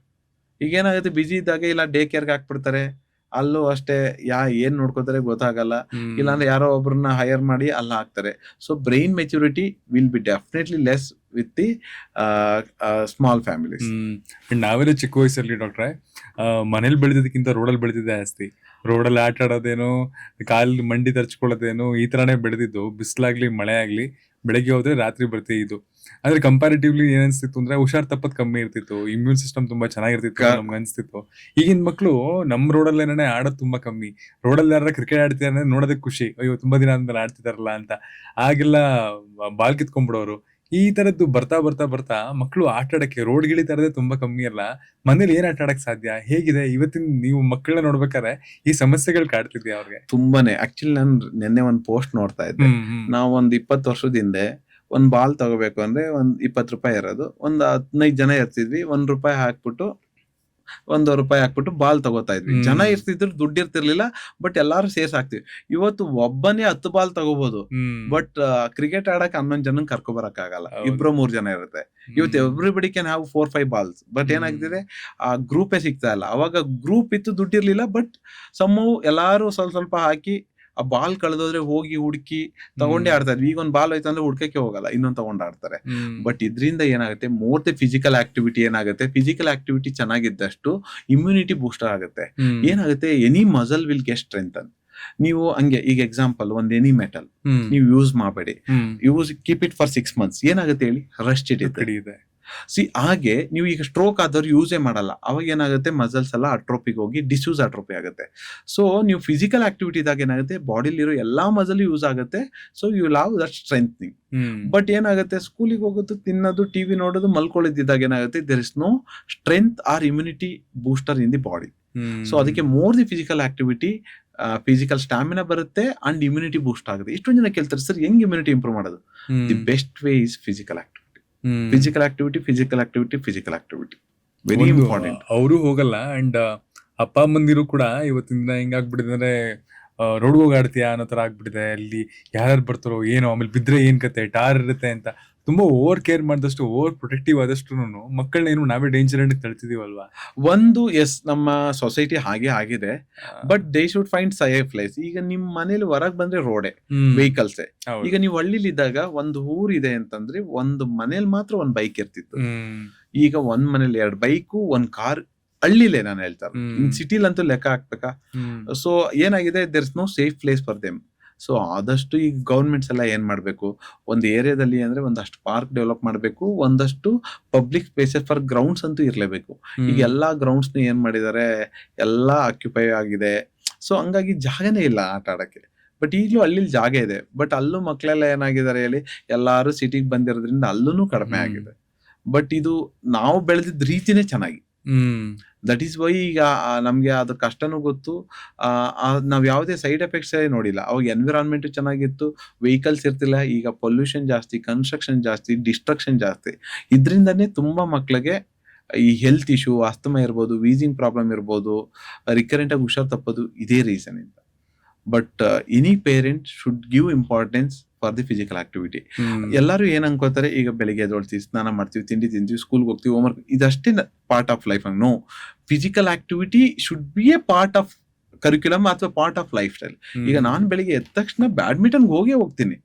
ಈಗ ಹೋಗಿಲ್ಲ ಅಂದ್ರೆ I can't work for 12 to 14 hours in a day. The stamina comes only by playing badminton. Very important. Very important physical activity. Okay. And ನಾವೆಲ್ಲ ಚಿಕ್ಕ ವಯಸ್ಸಲ್ಲಿ ಇರ್ಬೇಕಾದ್ರೆ ತುಂಬಾ ಸಣ್ಣಗೆ ಒಂಥರ ಚಿಕ್ಕ ಹುಡುಗರು ತರ ಇರ್ತಿದ್ರು. ಇವತ್ತೆಲ್ಲ ತುಂಬಾ ಒಬೇಸು ಅಥವಾ ತುಂಬಾ ಎದೆ ಎತ್ತರಕ್ಕೆ ಬೆಳೆದ್ ಬಿಟ್ಟಿರ್ತಾರೆ ಮಕ್ಳುಗಳು, ಅಥವಾ out of shape, out of proportion ಇರ್ತಾರೆ, ಮಕ್ಳು ಅಂತಾನೆ ಅನ್ಸ್ತಿರಲ್ಲ ಕೆಲವು ಸರಿ. ಇದೆಲ್ಲ ಯಾಕೆ? ಲೈಫ್ ಸ್ಟೈಲ್ ಪ್ರಾಬ್ಲಮ್ಸ್ ಅವೆಲ್ಲ? ಖಂಡಿತ life style problem. This is called childhood obesity. ಇದಕ್ಕೆ ಎರಡೇ reason. One is food habit. Most of them, all our food contains oily food, junk food. Basically ಏನಾಗುತ್ತೆ, ಬಿಸ್ಕೆಟ್ಸ್ ಇರ್ಬೋದು, ಕೇಕ್ಸ್ ಇರ್ಬೋದು, ಅಥವಾ ಪೇಸ್ಟ್ರೀಸ್ ಇರ್ಬೋದು, ಇದು and very common. Daily sweet ತಿಂತಾರೆ. ಇನ್ನೊಂದು ಸೆಕೆಂಡ್, ಫಿಸಿಕಲ್ ಆಕ್ಟಿವಿಟಿ ಇಲ್ಲ. ಆಲ್ರೆಡಿ ನಾವು ಮಾತಾಡಿದ್ವಿ. ಸೊ ಏನಾಗುತ್ತೆ, ನಾವು ಫಿಸಿಕಲ್ ಆಕ್ಟಿವಿಟಿ ಇಲ್ಲ, ಜಂಕ್ ಫುಡ್, ಕ್ಯಾಲೋರೀಸ್ ಜಾಸ್ತಿ ತಗೊಂಡಾಗ ಆ calories will be keep adding in the body. ಅವಾಗ ಏನಾಗುತ್ತೆ, ಒಬೆಸಿಟಿ. ಸೊ ಈಗ ಏನಾಗುತ್ತೆ, ಈಗ ಎಕ್ಸಾಂಪಲ್ 10 yearsಗೆ 30-32 kg ಇರಬೇಕು. ಈಗಿರೋ ಮಕ್ಕಳೆಲ್ಲ 50, 55, 60. ಸೊ ಅದಕ್ಕೆ ಡಯಾಬಿಟೀಸ್ ಮೊದಲೆಲ್ಲ 50 ವರ್ಷ 60 ವರ್ಷಕ್ಕೆ ಬರ್ತಿತ್ತು. ಈಗೆಲ್ಲ 25 ವರ್ಷ 30 ವರ್ಷಕ್ಕೆ ಬಂದಿದೆ. ಈಗ ಹೈಪರ್ ಟೆನ್ಷನ್ ಎಲ್ಲ 50 ವರ್ಷ 60 ವರ್ಷಕ್ಕೆ ಬರ್ತಿತ್ತು. Because of this basically life style and another is food habit. Definitely stress ಅಂತ ಇದ್ದೇ ಇರುತ್ತೆ, ಅವಾಗ್ಲೂ ಇತ್ತು, ಇವಾಗ್ಲೂ ಇತ್ತು. ಬಟ್ ಅದ್ರ ಜೊತೆಗೆ contributing factor is food habit. ನಾವು ಶುಗರ್ನ ನಮ್ಮ ಮೆಡಿಕಲ್ ಟರ್ಮ್ ಅಲ್ಲಿ we call it as a slow poison. ಈಗ ಡೈಲಿ ರೆಕಮೆಂಡೆಡ್ ಗಿಂತ ತಗೊಳ್ತಾ ಹೋಗ್ತಾ ಇರ್ತೀವಿ. Is a readymade carbohydrate. ಇದೇನಾಗುತ್ತೆ, ಇದು ಫ್ಯಾಟ್ ಆಗಿ ಅಕ್ಯುಮುಲೇಟ್ ಆಗಿ ಬ್ಲಡ್ ವೇಜಲ್ಲೂ ನ್ಯಾರೋ ಆಗುತ್ತೆ. ಸೊ ಏನಾಗುತ್ತೆ, ಇದರಿಂದ ಹಾರ್ಟ್ ಅಟ್ಯಾಕ್ ಅರ್ಲಿ ಏಜ್ ಅಲ್ಲಿ ಆಗೋದು, ಆಮೇಲೆ ಡಯಾಬಿಟಿಸ್ ಅರ್ಲಿ ಏಜ್ ಅಲ್ಲಿ, ಹೈಪರ್ ಟೆನ್ಷನ್ ಇದು. So sugar is like a slow poison. So any sweet content is bad for health. ಕೆಲವು ರೀಪ್ಲೇಸ್ ಮಾಡ್ತಾರೆ ಶುಗರ್ನ ಜಾಗರಿಯಿಂದ ಅಂತಾರೆ, ಅಥವಾ ಇನ್ನೊಂದೆಲ್ಲ ಅಂತಾರೆ, ರಿಫೈನ್ಡ್ ಬೇರೆ ಒಂದಷ್ಟು ಬರುತ್ತೆ. ಅಂಡ್ ಕೇಕ್ಸ್ ಆಗ್ಲಿ ನೀವು ನೋಡಿರ್ಬೋದು, ಶುಗರ್ ಲೆಸ್ ಅಂತೆಲ್ಲ ಮಾಡಿದ್ದಾರೆ, ಬ್ರ್ಯಾಂಡಿಂಗ್ ಆ ತರದೆಲ್ಲ ಆಗುತ್ತೆ ಈಗ. ಅದೆಲ್ಲವೂ ಎಷ್ಟು ಒಳ್ಳೇದು? ಅದೆಲ್ಲ marketing. Any sugar containing food is bad, whether it's jaggery or something. But jaggery is better than sugar, but it is not good. That is also readymade carbohydrate which immediately instant ಅಲ್ಲಿ blood glucose ಜಾಸ್ತಿ ಆಗುತ್ತೆ, ಅವಾಗ insulin produce ಆಗುತ್ತೆ, body should react. So ಅದಕ್ಕೆ ಆದಷ್ಟು minimise ಮಾಡ್ಬೋದು. No sugar policy is a very good. Once in a while okay. But ಇಂಡಿಯಾದಲ್ಲಿ studies ಆಗಿದೆ, almost 80% of Indian population they consume sugar level recommended ಗಿಂತ ಜಾಸ್ತಿ ತಗೋತಾ ಇದ್ದಾರೆ. 80% of the Indian population recommended ಗಿಂತ ಜಾಸ್ತಿ ತಗೋತಾ ಇದ್ದಾರೆ. ಅದಕ್ಕೆ ಡಿಸೀಸಸ್ ಎಲ್ಲ ಜಾಸ್ತಿ ಆಗ್ತದೆ. ಅಂಡ್ ಹುಟ್ಟಿದ ಮಕ್ಳು ಇರ್ತಾರಲ್ಲ, ಅಂದ್ರೆ ನ್ಯೂ ಬಾರ್ನ್ ಬೇಬೀಸು, ಅವ್ರಿಗೂ ಈ ಶುಗರ್ನ ಇಂಟ್ರೊಡ್ಯೂಸ್ ಮಾಡ್ಬಿಡ್ತಾರೆ. ಬಿಕಾಸ್ ನಾವೇನೋ ತಿಂತಾ ಇರ್ತೀವಿ, ಅವ್ರಿಗೊಂದು ಸ್ಪೂನ್ ಟೇಸ್ಟ್ ಕೊಟ್ಟೋಣ ನೋಡ್ತಾನೆ ಇದೆ. ಆ ತರದೆಲ್ಲ ತುಂಬಾ ಕನ್ಸರ್ನ್ಡ್ ಆಗಿ ಪೇರೆಂಟ್ಸ್ ಗಳು ಏನ್ ಮಾಡ್ತಾರೆ, ಒಂಚೂರು ಟೇಸ್ಟ್ ಅಷ್ಟೇ ಅಂತ ಅಂದ್ಬಿಟ್ಟು ನೆಕ್ಕಿಸ್ತಾರೆ, ಇನ್ನೊಂದೇನೋ ಮಾಡ್ತಾರೆ. ಅದು ಎಷ್ಟು ಕೆಟ್ಟದು. ಬಿಕಾಸ್ 1 ವರ್ಷದವರೆಗೂ ಶುಗರ್ ಕಟ್ ಡೌನ್ ಮಾಡ್ಬೇಕು, brain development. 1 year I would suggest cut down for longer duration. ಅವ್ರು ಕಟ್ ಮಾಡಿ. ಈಗ 6 months 1 yearಗೆ ಅಂತಲ್ಲ, ಐ ವುಡ್ ಸಜೆಸ್ಟ್ ಯಾರಿಗೂ including adult, sugar should be lowest. Whenever ಏನೋ ಒಂದು ಫಂಕ್ಷನ್ ಇತ್ತ ಅವಾಗ ತಿನ್ನಿ. ಬಟ್ ಈಗ ಮೋಸ್ಟ್ ಆಫ್ ದೆಮ್ ಹೇಗೆ ಅಂದ್ರೆ, ಡೈಲಿ ಅವ್ರಿಗೆ ಈಗ ಮಿಲ್ಕ್ ಶೇಕ್ ಬೇಕಿರುತ್ತೆ, ಇಲ್ಲ ಬಿಸ್ಕೆಟ್ಸ್ ಬೇಕಿರುತ್ತೆ, ಇಲ್ಲ ಕೇಕ್ಸ್, ಏನೋ ತಿಂತಿರ್ತಾರೆ, ಸ್ವೀಟ್ಸ್. ಯಾರೋ ಫಂಕ್ಷನ್ ಆಗುತ್ತೆ, ಮೊದಲೆಲ್ಲ ಫಂಕ್ಷನ್ 6 months 1 yearಗೆ ಇರೋದು. ಈಗಂತೂ ಆಲ್ಟರ್ನೇಟ್ ಡೇ ಫಂಕ್ಷನ್ಸ್ ಇರುತ್ತೆ, ಹೋಗ್ತಾರೆ. ಸ್ವೀಟ್ಸ್ ಅಂತೂ ನೋಡಿದ್ರ 10 ಸ್ವೀಟ್ ಮಾಡ್ತಾರೆ. ಎಲ್ಲಾರು ಏನ್ ಮಾಡ್ತಾರೆ, ಎಲ್ಲಾನು ಟೇಸ್ಟ್ ಮಾಡ್ತಾರೆ. ಬಟ್ ಅದ್ರ ಸೈಡ್ ಎಫೆಕ್ಟ್ ಅವಾಗ ಚೆನ್ನಾಗ್ ಅನ್ಸುತ್ತೆ. But anything which is sweet it's always have A side effects litre in. Okay. Usually ಹಾಗಾದ್ರೆ ನ್ಯೂ ಬಾರ್ನ್ ಬೇಬೀಸ್ ಅಲ್ಲಿ ಆ ತರದೊಂದು ರೆಜಿಮ್ ನ ಮೇಂಟೈನ್ ಮಾಡೋದೇ ಒಳ್ಳೇದು. ಅಂದ್ರೆ ಮಕ್ಕಳಿಗೆ ಸ್ವೀಟ್ ಕೊಡದೆ ಅಥವಾ ಇನ್ನೊಂದೇನೋ ಮಾಡದೆ ಒಳ್ಳೆ ಲೈಫ್ ಹ್ಯಾಬಿಟ್ಸ್ ಮುಂಚೆಯಿಂದ ಕಳಿಸ್ತಾರೆ. ಸ್ವಲ್ಪ ಸ್ಟ್ರಿಕ್ಟ್ ಆಗಿರ್ಬೋದು, ಬಟ್ ಲೇಟ್ಲಿ ಅವರೇ ತುಂಬಾ ಚೆನ್ನಾಗಿರ್ತಾರೆ ಜೀವನದಲ್ಲಿ ಅಲ್ವಾ? ಹೌದು, ಖಂಡಿತ. ಅದು ಈಗ ಏನಾಗುತ್ತೆ, ಮುಂದೆ ಸ್ವಲ್ಪ ದೊಡ್ಡವರಾದ್ಮೇಲೆ ಅವ್ರು ತಿಂತಾರೆ. ಬಟ್ ಅವ್ರ ಬುದ್ಧಿ ಬರೋವ್ರಿಗೆ ಎಷ್ಟು ಕಂಟ್ರೋಲ್ ಆಗುತ್ತೆ ಅಷ್ಟು ಕಂಟ್ರೋಲ್ ಮಾಡಿ. ಈಗ ನೀವು ಚಿಕ್ಕದ್ರಲ್ಲಿ 6 months ಇಲ್ಲ 1 yearಗೆ ಒಂದು ಪೆಪರ್ಮೆಂಟ್ ತಿಂತಾ ಇದ್ರೆ ಅಷ್ಟೇ. ಅವಾಗ ಯಾವುದೇ ಡೈರಿ ಮಿಲ್ಕ್ ಇರ್ಬೋದು, ಫೆರರ್ ರೋಶಿ ಯಾವ್ದು ಇರ್ಲಿಲ್ಲ. ಈಗ it's easily available and easily they can buy. ಈಗ ಸ್ಕೂಲಲ್ಲಿ ಎನಿ ಬರ್ತ್ಡೇ ಆದ್ರೆ ಏನ್ ಮಾಡ್ತಾರೆ ಹೇಳಿ, ಕೇಕು ಚಾಕ್ಲೇಟ್ ಕೊಡ್ತಾರೆ. ಈಗ ನಮ್ ಸ್ಕೂಲ್ ಇದೆ, ನಾವ್ ಏನ್ ಮಾಡ್ತೀವಿ, ವೆರಿ ಇಂಪಾರ್ಟೆಂಟ್, ನೋ ಚಾಕ್ಲೇಟ್ಸ್ ಅಥವಾ ನೋ ಕೇಕ್ಸ್ ಸ್ಕೂಲಲ್ಲಿ ಕೊಡಂಗಿಲ್ಲ. ಅವ್ರು ಏನ್ ಮಾಡ್ಬೇಕು, ಇನ್ಸ್ಟೆಡ್ ಆಫ್ ಬರ್ತ್ಡೇ ಇದರಲ್ಲಿ ಸೆಲೆಬ್ರೇಷನ್ ಬುಕ್ ನ ತಂದು ಲೈಬ್ರರಿಗೆ ಡೊನೇಟ್ ಮಾಡಿ. ಆ ಮಗು ಹೆಸರಲ್ಲೇ ಬುಕ್ ಇರುತ್ತೆ ಸ್ಕೂಲಲ್ಲಿ. ಈಗ ಅದು ಎಷ್ಟೋ ವರ್ಷ ಇರುತ್ತೆ, 20-25 ವರ್ಷ ಆ ಮಗು ಹೆಸರಲ್ಲಿ ಇರುತ್ತೆ. ಸೊ ನಾವು ಈ ತರ ಇಂಟ್ರೊಡ್ಯೂಸ್ ಮಾಡಿದೀವಿ ಸ್ಕೂಲಲ್ಲಿ. ಅಂಡ್ ನೀವು ಹೇಳ್ದಂಗೆ ಸ್ಮಾಲ್ ಫ್ಯಾಮಿಲೀಸ್ ಇವತ್ತಿದೆ, ಅಥವಾ ನೋಡ್ಕೊಳ್ಳೋದಕ್ಕಿಲ್ಲ ಮಕ್ಕಳನ್ನ. ಅಂಡ್ ನಾವಾಗ್ಲೇ ಡಿಸ್ಕಸ್ ಮಾಡ್ದಂಗೆ ರೋಡ್ ಮಕ್ಕಳು ಬಂದು ಆಡ್ತಿಲ್ಲ. ಇದೆಲ್ಲದ್ರ ಮಧ್ಯೆ ಮಕ್ಕಳ ಮೆಂಟಲ್ ಅಂಡ್ ಎಮೋಷನಲ್ ಹೆಲ್ತ್ ಹೇಗೆ ಚೇಂಜ್ ಆಗ್ತಾ ಬಂದಿದೆ ಅಂದ್ರೆ, ನೀವು ಪಿಡಿಯಾಟ್ರಿಷಿಯನ್ ಆಗಿ ಸ್ಟಾರ್ಟ್ ಮಾಡಿದ ದಿನದಿಂದ ಹಿಡಿದು ಇವತ್ತಿನವರೆಗೂ ನೋಡೋದಾದ್ರೆ ಮೆಂಟಲ್ ಅಂಡ್ ಎಮೋಷನಲ್ ಹೆಲ್ತ್ ಹೇಗಿದೆ? ತುಂಬಾನೇ ಚೇಂಜ್ ಆಗಿದೆ, ತುಂಬಾನೇ change. 15 years back like it was easy to treat both kid and the parent, very easy. ಈಗ ಒಂದು ಏನೋ ಬಂತು, ಈಗ ಇದೆ ಅಂತ ಹೇಳಿದ್ರೆ ಏನು ಸೆಕೆಂಡ್ ಥಾಟ್ಸೇ ಇಲ್ಲ.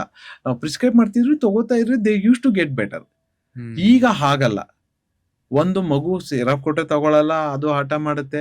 ಸೆಕೆಂಡ್ ಒಂದು ಪೇರೆಂಟ್ಸ್ಗೆ ಒಂದು ಸಿಂಪಲ್ ಡಿಸೀಸ್ಗೆ ಒಂದು 10 ಡೌಟ್ ಇರುತ್ತೆ. ಸೊ ಏನಾಗುತ್ತೆ, ಆ ಡಿಸೀಸ್ ಒಂದು ಅಟೆನ್ಷನ್ ಸೀಕಿಂಗ್ ಲೇಟ್ ಆಗುತ್ತೆ, ಇನ್ನೊಂದು ಆ ಮೆಡಿಕೇಶನ್ ಸರಿ ಕೊಡಲ್ಲ. ಇದೇನಂತೆ ಲಾಟ್ ಆಫ್ ಎಮೋಷನಲ್. ಮಗು ಹೇಳ್ದಂಗೆ ಈಗ ಪೇರೆಂಟ್ಸ್ ಕೇಳ್ತಾರೆ, ಮಗು ಹೇಳ್ದಂಗೆ ಪೇರೆಂಟ್ಸ್ ಕೇಳ್ತಾರೆ. ಬಟ್ ಇವನ್ ಪೇರೆಂಟ್ಸ್ ಕೂಡ ಹಾಗೆ ಆಗಿದ್ದಾರೆ. They don't spend much time with the kids. ಅವ್ರಿಗೇನೆ ಎಮೋಷನಲ್ ಬಾಂಡಿಂಗ್ ಇರಲ್ಲ. ಈಗ ಅಮ್ಮ ಹೇಳಿದ್ರೆ ಮಗು ಅವ್ರ ಮಾತು ಕೇಳಲ್ಲ, ಮಗು ಹೇಳಿದ್ರೆ ಅಮ್ಮ ಮಾತು ಕೇಳಲ್ಲ. ಇದು very common. But when they spend more time ಅಲ್ಲ, when they are friendly with their kids, everything can be manageable. ಇದು ಬಾಂಡಿಂಗ್ ವೆರಿ ಇಂಪಾರ್ಟೆಂಟ್. ಇವತ್ತಿನ ದಿನ ಗಟ್ ಬ್ರೈನ್ ಕನೆಕ್ಷನ್ ಟಾಪಿಕ್ ಇದೆಯಲ್ಲ, ಸಿಕ್ಕಾಪಟ್ಟೆ ಟ್ರೆಂಡಿಂಗ್ ಡಾಕ್ಟ್ರೆ. ಸೊ ಈ ವಿಷಯದಲ್ಲಿ ಅಂದ್ರೆ ಮಕ್ಕಳ ವೆಲ್ಬೀಯಿಂಗ್ ಆಗಲಿ, ಇಲ್ಲ ಫೋಕಸ್ ಆಗಲಿ, ಅಥವಾ ಡೆವಲಪ್ಮೆಂಟ್ಗೆ ಇದೇ ಕಾರಣ ಅಂತ ಹೇಳ್ತಾರೆ. ಸೊ ಇದ್ರ ಬಗ್ಗೆ ನಾನು ಮಾತಾಡಿದ್ರೆ, ಗಟ್ ಟು ಬ್ರೈನ್ ಕನೆಕ್ಷನ್ ಇದೆಯಾ? ಬ್ರೈನ್ ಅಂದ್ರೆ ಡೈರೆಕ್ಟ್ ಕನೆಕ್ಷನ್ ಇರಲ್ಲ. Any gut related illness can cause problem in the brain. ಈಗ ನಿಮ್ಗೆ ಎಕ್ಸಾಂಪಲ್, ಈಗ ಯಾರಿಗೂ ಕಾನ್ಸ್ಟಿಪೇಷನ್ ಆಯ್ತಂದ್ರೆ, he can't concentrate on his work. ಆಯ್ತು. ಈಗ ಏನಾಗುತ್ತೆ, ಗಟ್ಟಲ್ಲಿ ನಮ್ಗೆ ಗುಡ್ ಬ್ಯಾಕ್ಟೀರಿಯಾ, ಬ್ಯಾಡ್ ಬ್ಯಾಕ್ಟೀರಿಯಾ ಅಂತ ಇರುತ್ತೆ. ಈ ಗುಡ್ ಬ್ಯಾಕ್ಟೀರಿಯಾಸ್ ನ ಅದೇ ನಾವು ಪ್ರಿಬಯೋಟಿಕ್, ಪ್ರೋಬಯೋಟಿಕ್ಸ್ ಅಂತ ಕರೀತಾರೆ. They are very important for the metabolism. ಈಗ ಏನಾಗುತ್ತೆ, ಕೆಲವೊಬ್ಬರಿಗೆ ಈ ಬ್ಯಾಕ್ಟೀರಿಯಾ ಅಥವಾ ಪ್ರೀ ಅಂಡ್ ಪ್ರೋಬಯೋಟಿಕ್ಸ್ ಅಲ್ಲಿ ವ್ಯತ್ಯಾಸ ಆದಾಗ ಏನಾಗುತ್ತೆ, lot of inflammatory markers release ಆಗುತ್ತೆ. ಆ ಇನ್ಫ್ಲಮೇಟರಿ ಮಾರ್ಕರ್ಸ್ ರಿಲೀಸ್ ಆದಾಗ ಏನಾಗುತ್ತೆ, ಬ್ರೈನ್ ಕಾನ್ಸಂಟ್ರೇಷನ್ ಇದು ಎಲ್ಲ ಕಡಿಮೆ ಆಗುತ್ತೆ. ಸೊ ಅದಕ್ಕೆ ನಿಮ್ಗೆ ಎಷ್ಟೊಂದ್ ಜನ ನೋಡ್ಬೋದು, ಹಿಂದಿನ ಒಂದು ಮೂವಿನೇ ಇದೆ ಕಾನ್ಸ್ಟಿಪೇಷನ್ ಬಗ್ಗೆ,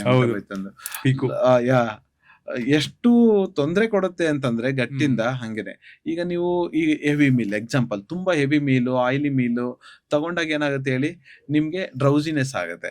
ಈಗ ಎಕ್ಸಾಂಪಲ್, ತುಂಬಾ ಸ್ವೀಟ್ ಕಂಟೈನಿಂಗ್ ಫುಡ್ ತಗೊಂಡ್ರೆ ಏನಾಗುತ್ತೆ, ಅಗೇನ್ ಶುಗರ್ ಕಂಟೆಂಟ್ ಜಾಸ್ತಿ ಆಗುತ್ತೆ, ಮತ್ತೆ ನಿಮ್ಗೆ ನಿದ್ರೆ ಬರುತ್ತೆ. ಸೊ ಈಗ ಮಕ್ಳಿಗೆ ಊಟ ಹಾಕಿ ಅಥವಾ ನೀವು ಸ್ಕೂಲ್ಗೆ ಊಟ ಹಾಕಿ ಕಳಿಸ್ಬೇಕಾದ್ರೂ ಅಷ್ಟೇ, it should be light meal ಇರಬೇಕು. ತುಂಬಾ ಹೆವಿ ಇದ್ರೆ ಏನಾಗುತ್ತೆ, ಈಗ ನೀವೇ ಅಷ್ಟೇ, ಈಗ ಮದ್ವೆಯಲ್ಲಿ ಊಟ ಮಾಡ್ಬಿಡಿ, immediately after half an hour you feel like ಇದು ಮಲ್ಕೋಬೇಕು ಅನ್ಸುತ್ತೆ. ಸೊ ಹಂಗಾಗಿ ಏನಾಗುತ್ತೆ, ನಾವ್ ಏನ್ ಫುಡ್ ತಿಂತೀವಿ ಅದ್ರ ಮೇಲೆ ನಮ್ ಮೂಡ್ ಕೂಡ ಆಕ್ಟ್ ಆಗ್ತವೆ. ಆಯ್ತಾ? ಸೊ ಹಂಗಾಗಿ very important fibre containing food ಮತ್ತೆ nutritious food like fruits and vegetables are very important. ಈ ಫೈಬರ್ ಕಂಟೈನಿಂಗ್ ಇದ್ರೆ they absorb good amount of water, constipation prevent ಆಗುತ್ತೆ. ಎಕ್ಸಾಂಪಲ್, ಈಗ biscuit, it made up of what, palm oil, sugar containing, basically ಇದರಿಂದನೇ. ಇದೇನಾಗುತ್ತೆ, constipation ಮಾಡುತ್ತೆ, ಇನ್ನೊಂದು sugar content of the bodily ಇದಾಗುತ್ತೆ. Again it will cause drowsiness in ಇದು. ಕೆಲವೊಂದ್ಸಲ ಈ ಹೈಪರ್ ಆಕ್ಟಿವ್ನೆಸ್ಗೋಸ್ಕರ ಇವನ್ ನಾವ್ ಏನ್ ತಿಂತೀವಿ, ಈಗ ಶುಗರ್ ಕಂಟೈನಿಂಗ್ ಫುಡ್ ತಿಂದ್ರೆ again hyper activeness, one of the reason is sugar content. So ಆದಷ್ಟು if our gut is good, so we can keep our health very happy. Okay. And breast feed ಆದ್ಮೇಲೆ, ಅಂದ್ರೆ ಮಕ್ಕಳಿಗೆ ಊಟ ಕೊಡೋದಕ್ಕೆ start ಮಾಡ್ತಾರಲ್ಲ new born ಬೇಬೀಸ್ಗೆ 6 months ಆದ್ಮೇಲೆ, 5 best ಫುಡ್ನ ನೀವು ಸಜೆಸ್ಟ್ ಮಾಡ್ತೀರಾ ಅಂತಂದ್ರೆ ಇದನ್ನ ತಗೊಳ್ಳಿ ಅಂತ, ಅಥವಾ 5 ಫುಡ್ನ ಹಂಗೇನೆ ರೆಡ್ ಫ್ಲಾಗ್ ಕೊಡ್ತೀರಾ, ದಿಸ್ ಇಸ್ ನಾಟ್ ಗುಡ್ ಅನ್ನೋದಾದ್ರೆ ಯಾವ್ಯಾವುದು? ಸೊ 6 months ಆದ್ಮೇಲೆ ನಾವು ವೀನಿಂಗ್ ಫುಡ್ ಅಂತ ಶುರು ಮಾಡ್ತೀವಿ. ಯೂಶುವಲಿ ಈಗ ನಮ್ಮ ಕರ್ನಾಟಕದಲ್ಲಿ the best first thing what we suggest is ragi malt. ರಾಗಿನ ನೆನೆ ಹಾಕಿ ಸ್ವಲ್ಪ ನೆರಳಲ್ಲಿ ಒಣಗಿಸಿ ಅದನ್ನ ಹುರಿದ್ಬಿಟ್ಟು ಹಾಕಿ ಅದಕ್ಕೆ ಸ್ವಲ್ಪ ಕಾಳು ಆಡ್ ಮಾಡಿ. This is the first, very good, easily ಚೆನ್ನಾಗೂ ತಿಂತಾರೆ. ಸೊ ಅದು. ಸೆಕೆಂಡ್ ಒನ್ ಏನು ಅಂದ್ರೆ ದಾಲ್ ಕಿಚಡಿ. ವೆರಿ, ಈಗ ನೀವು ರೈಸ್ ಜೊತೆಗೆ ದಾಲ್ ಹಾಕಿ, ಜೊತೆಗೆ ವೆಜಿಟೇಬಲ್ಸ್ ನೆಲ್ಲ ಚಾಪ್ ಮಾಡಿ ಚೆನ್ನಾಗಿ ಬಾಯ್ಲ್ ಮಾಡಿ ಸ್ಮ್ಯಾಶ್ ಮಾಡಿ, ಇವನ್ ಸಾಲ್ಟ್ ಪೆಪ್ಪರ್ ಆಡ್ ಮಾಡ್ಬೋದು. ಮಕ್ಳಿಗೆ ಟೇಸ್ಟ್ ಗೊತ್ತಾಗುತ್ತೆ. ಮೋಸ್ಟ್ ಆಫ್ ದ ಪೇರೆಂಟ್ಸ್ ಏನ್ ಮಾಡ್ತಾರೆ ಗೊತ್ತಾ, ಬ್ಲ್ಯಾಂಡ್ ಡಯಟ್ ಕೊಡ್ತಾರೆ.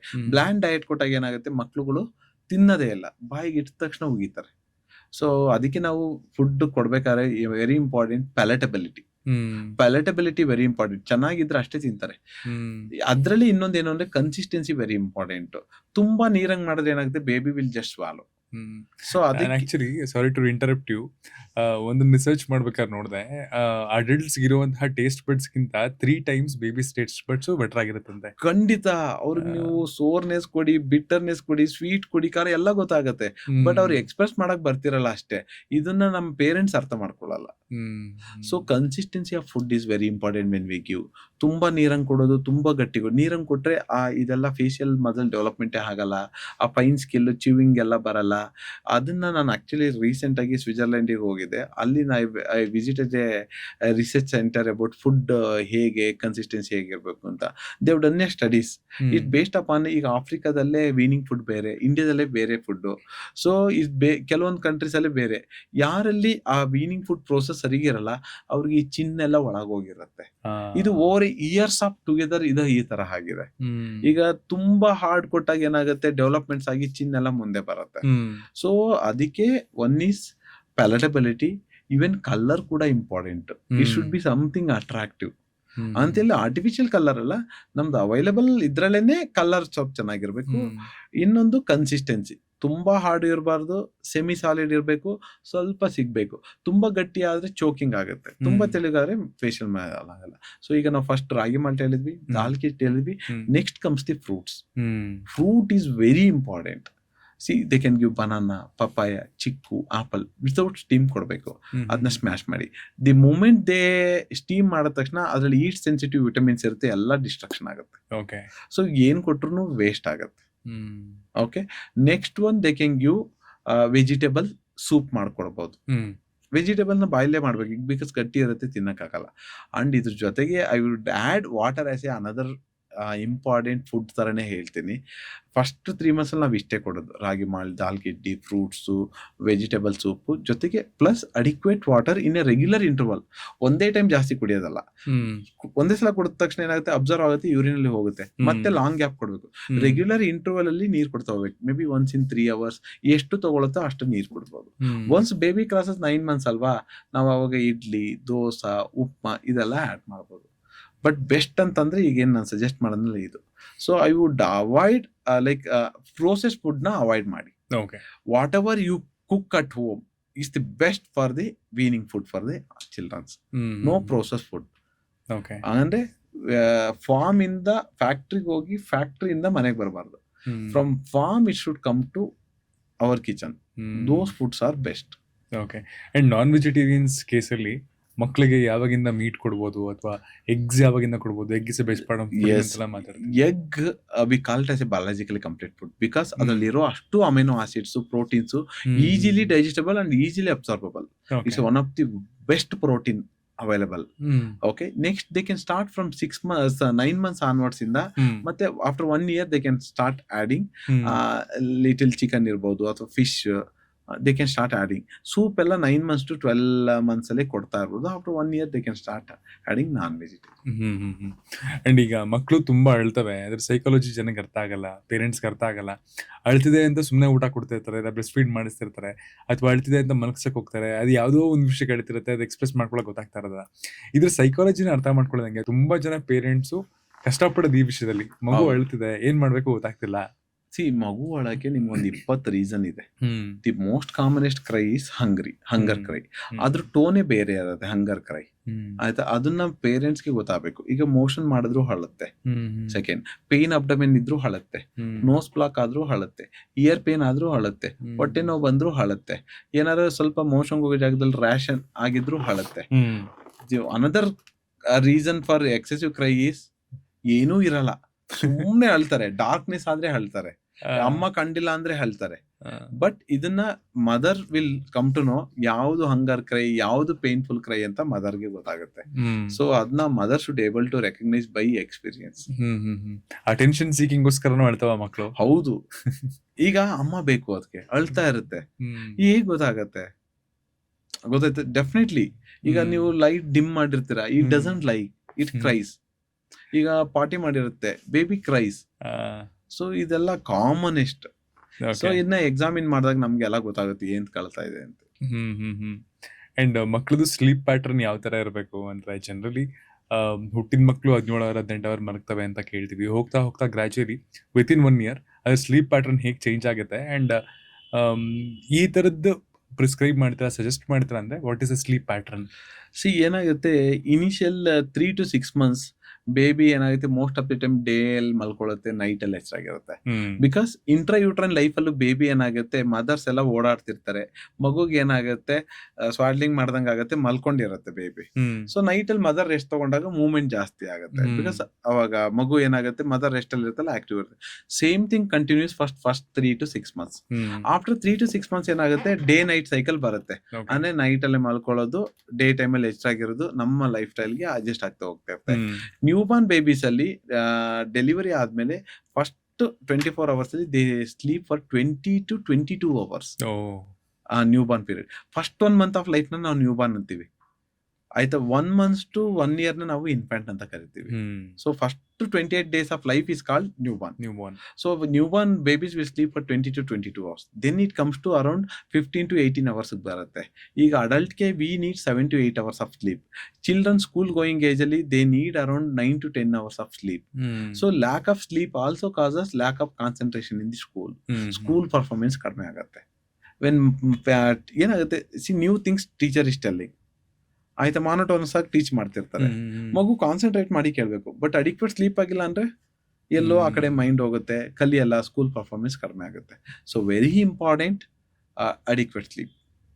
ಅಂಡ್ ಸ್ಲೀಪಿಂಗ್ ಪ್ಯಾಟ್ರನ್ ಏನಾದ್ರು ಇದೆಯಾ ಅಂದ್ರೆ, ಹೆಗಲ್ ಮೇಲೆ ಹಾಕೊಂಡು ಕೆಲವ್ರು ಮಲಗಿಸ್ತಾರೆ, ತೊಡೆ ಮೇಲೆ ಹಾಕೊಂಡು ಮಲಗಿಸ್ತಿರ್ತಾರೆ, ಇಲ್ಲ ಅಂತಂದ್ರೆ ಮಕ್ಳಿಗೆ ಓಡಾಡ್ಕೊಂಡು ತೂಗ್ದಂಗೆ ಆಗ್ಬೇಕು. Any right way or wrong way? Generally ಈಗ ಜನಗಳು ಮಾಡ್ತಿರುವಂತಹ ರಾಂಗ್ ವೇನೂ ಏನಾದ್ರು ಇದೆಯಾ? What is the right way? Best ಅಂತಂದ್ರೆ baby sleeping next the mother is the best way recommended. ಈಗ ಪ್ರೀ ಟರ್ಮ್ ಬೇಬೀಸ್ಗೆಲ್ಲ ನಾವು ಕಾಂಗ್ರೂ ಮದರ್ ಕೇರ್ ಅಂತ ಹೇಳ್ತೀವಿ, ಬೇಬೀಸ್ನ ಇಟ್ಕೊಂಡು. ಸೊ ಅದರ್ವೈಸ್ ಬೆಡ್ಡಿಂಗ್ ಇನ್ ಅಂತ ಕರಿತೀವಿ.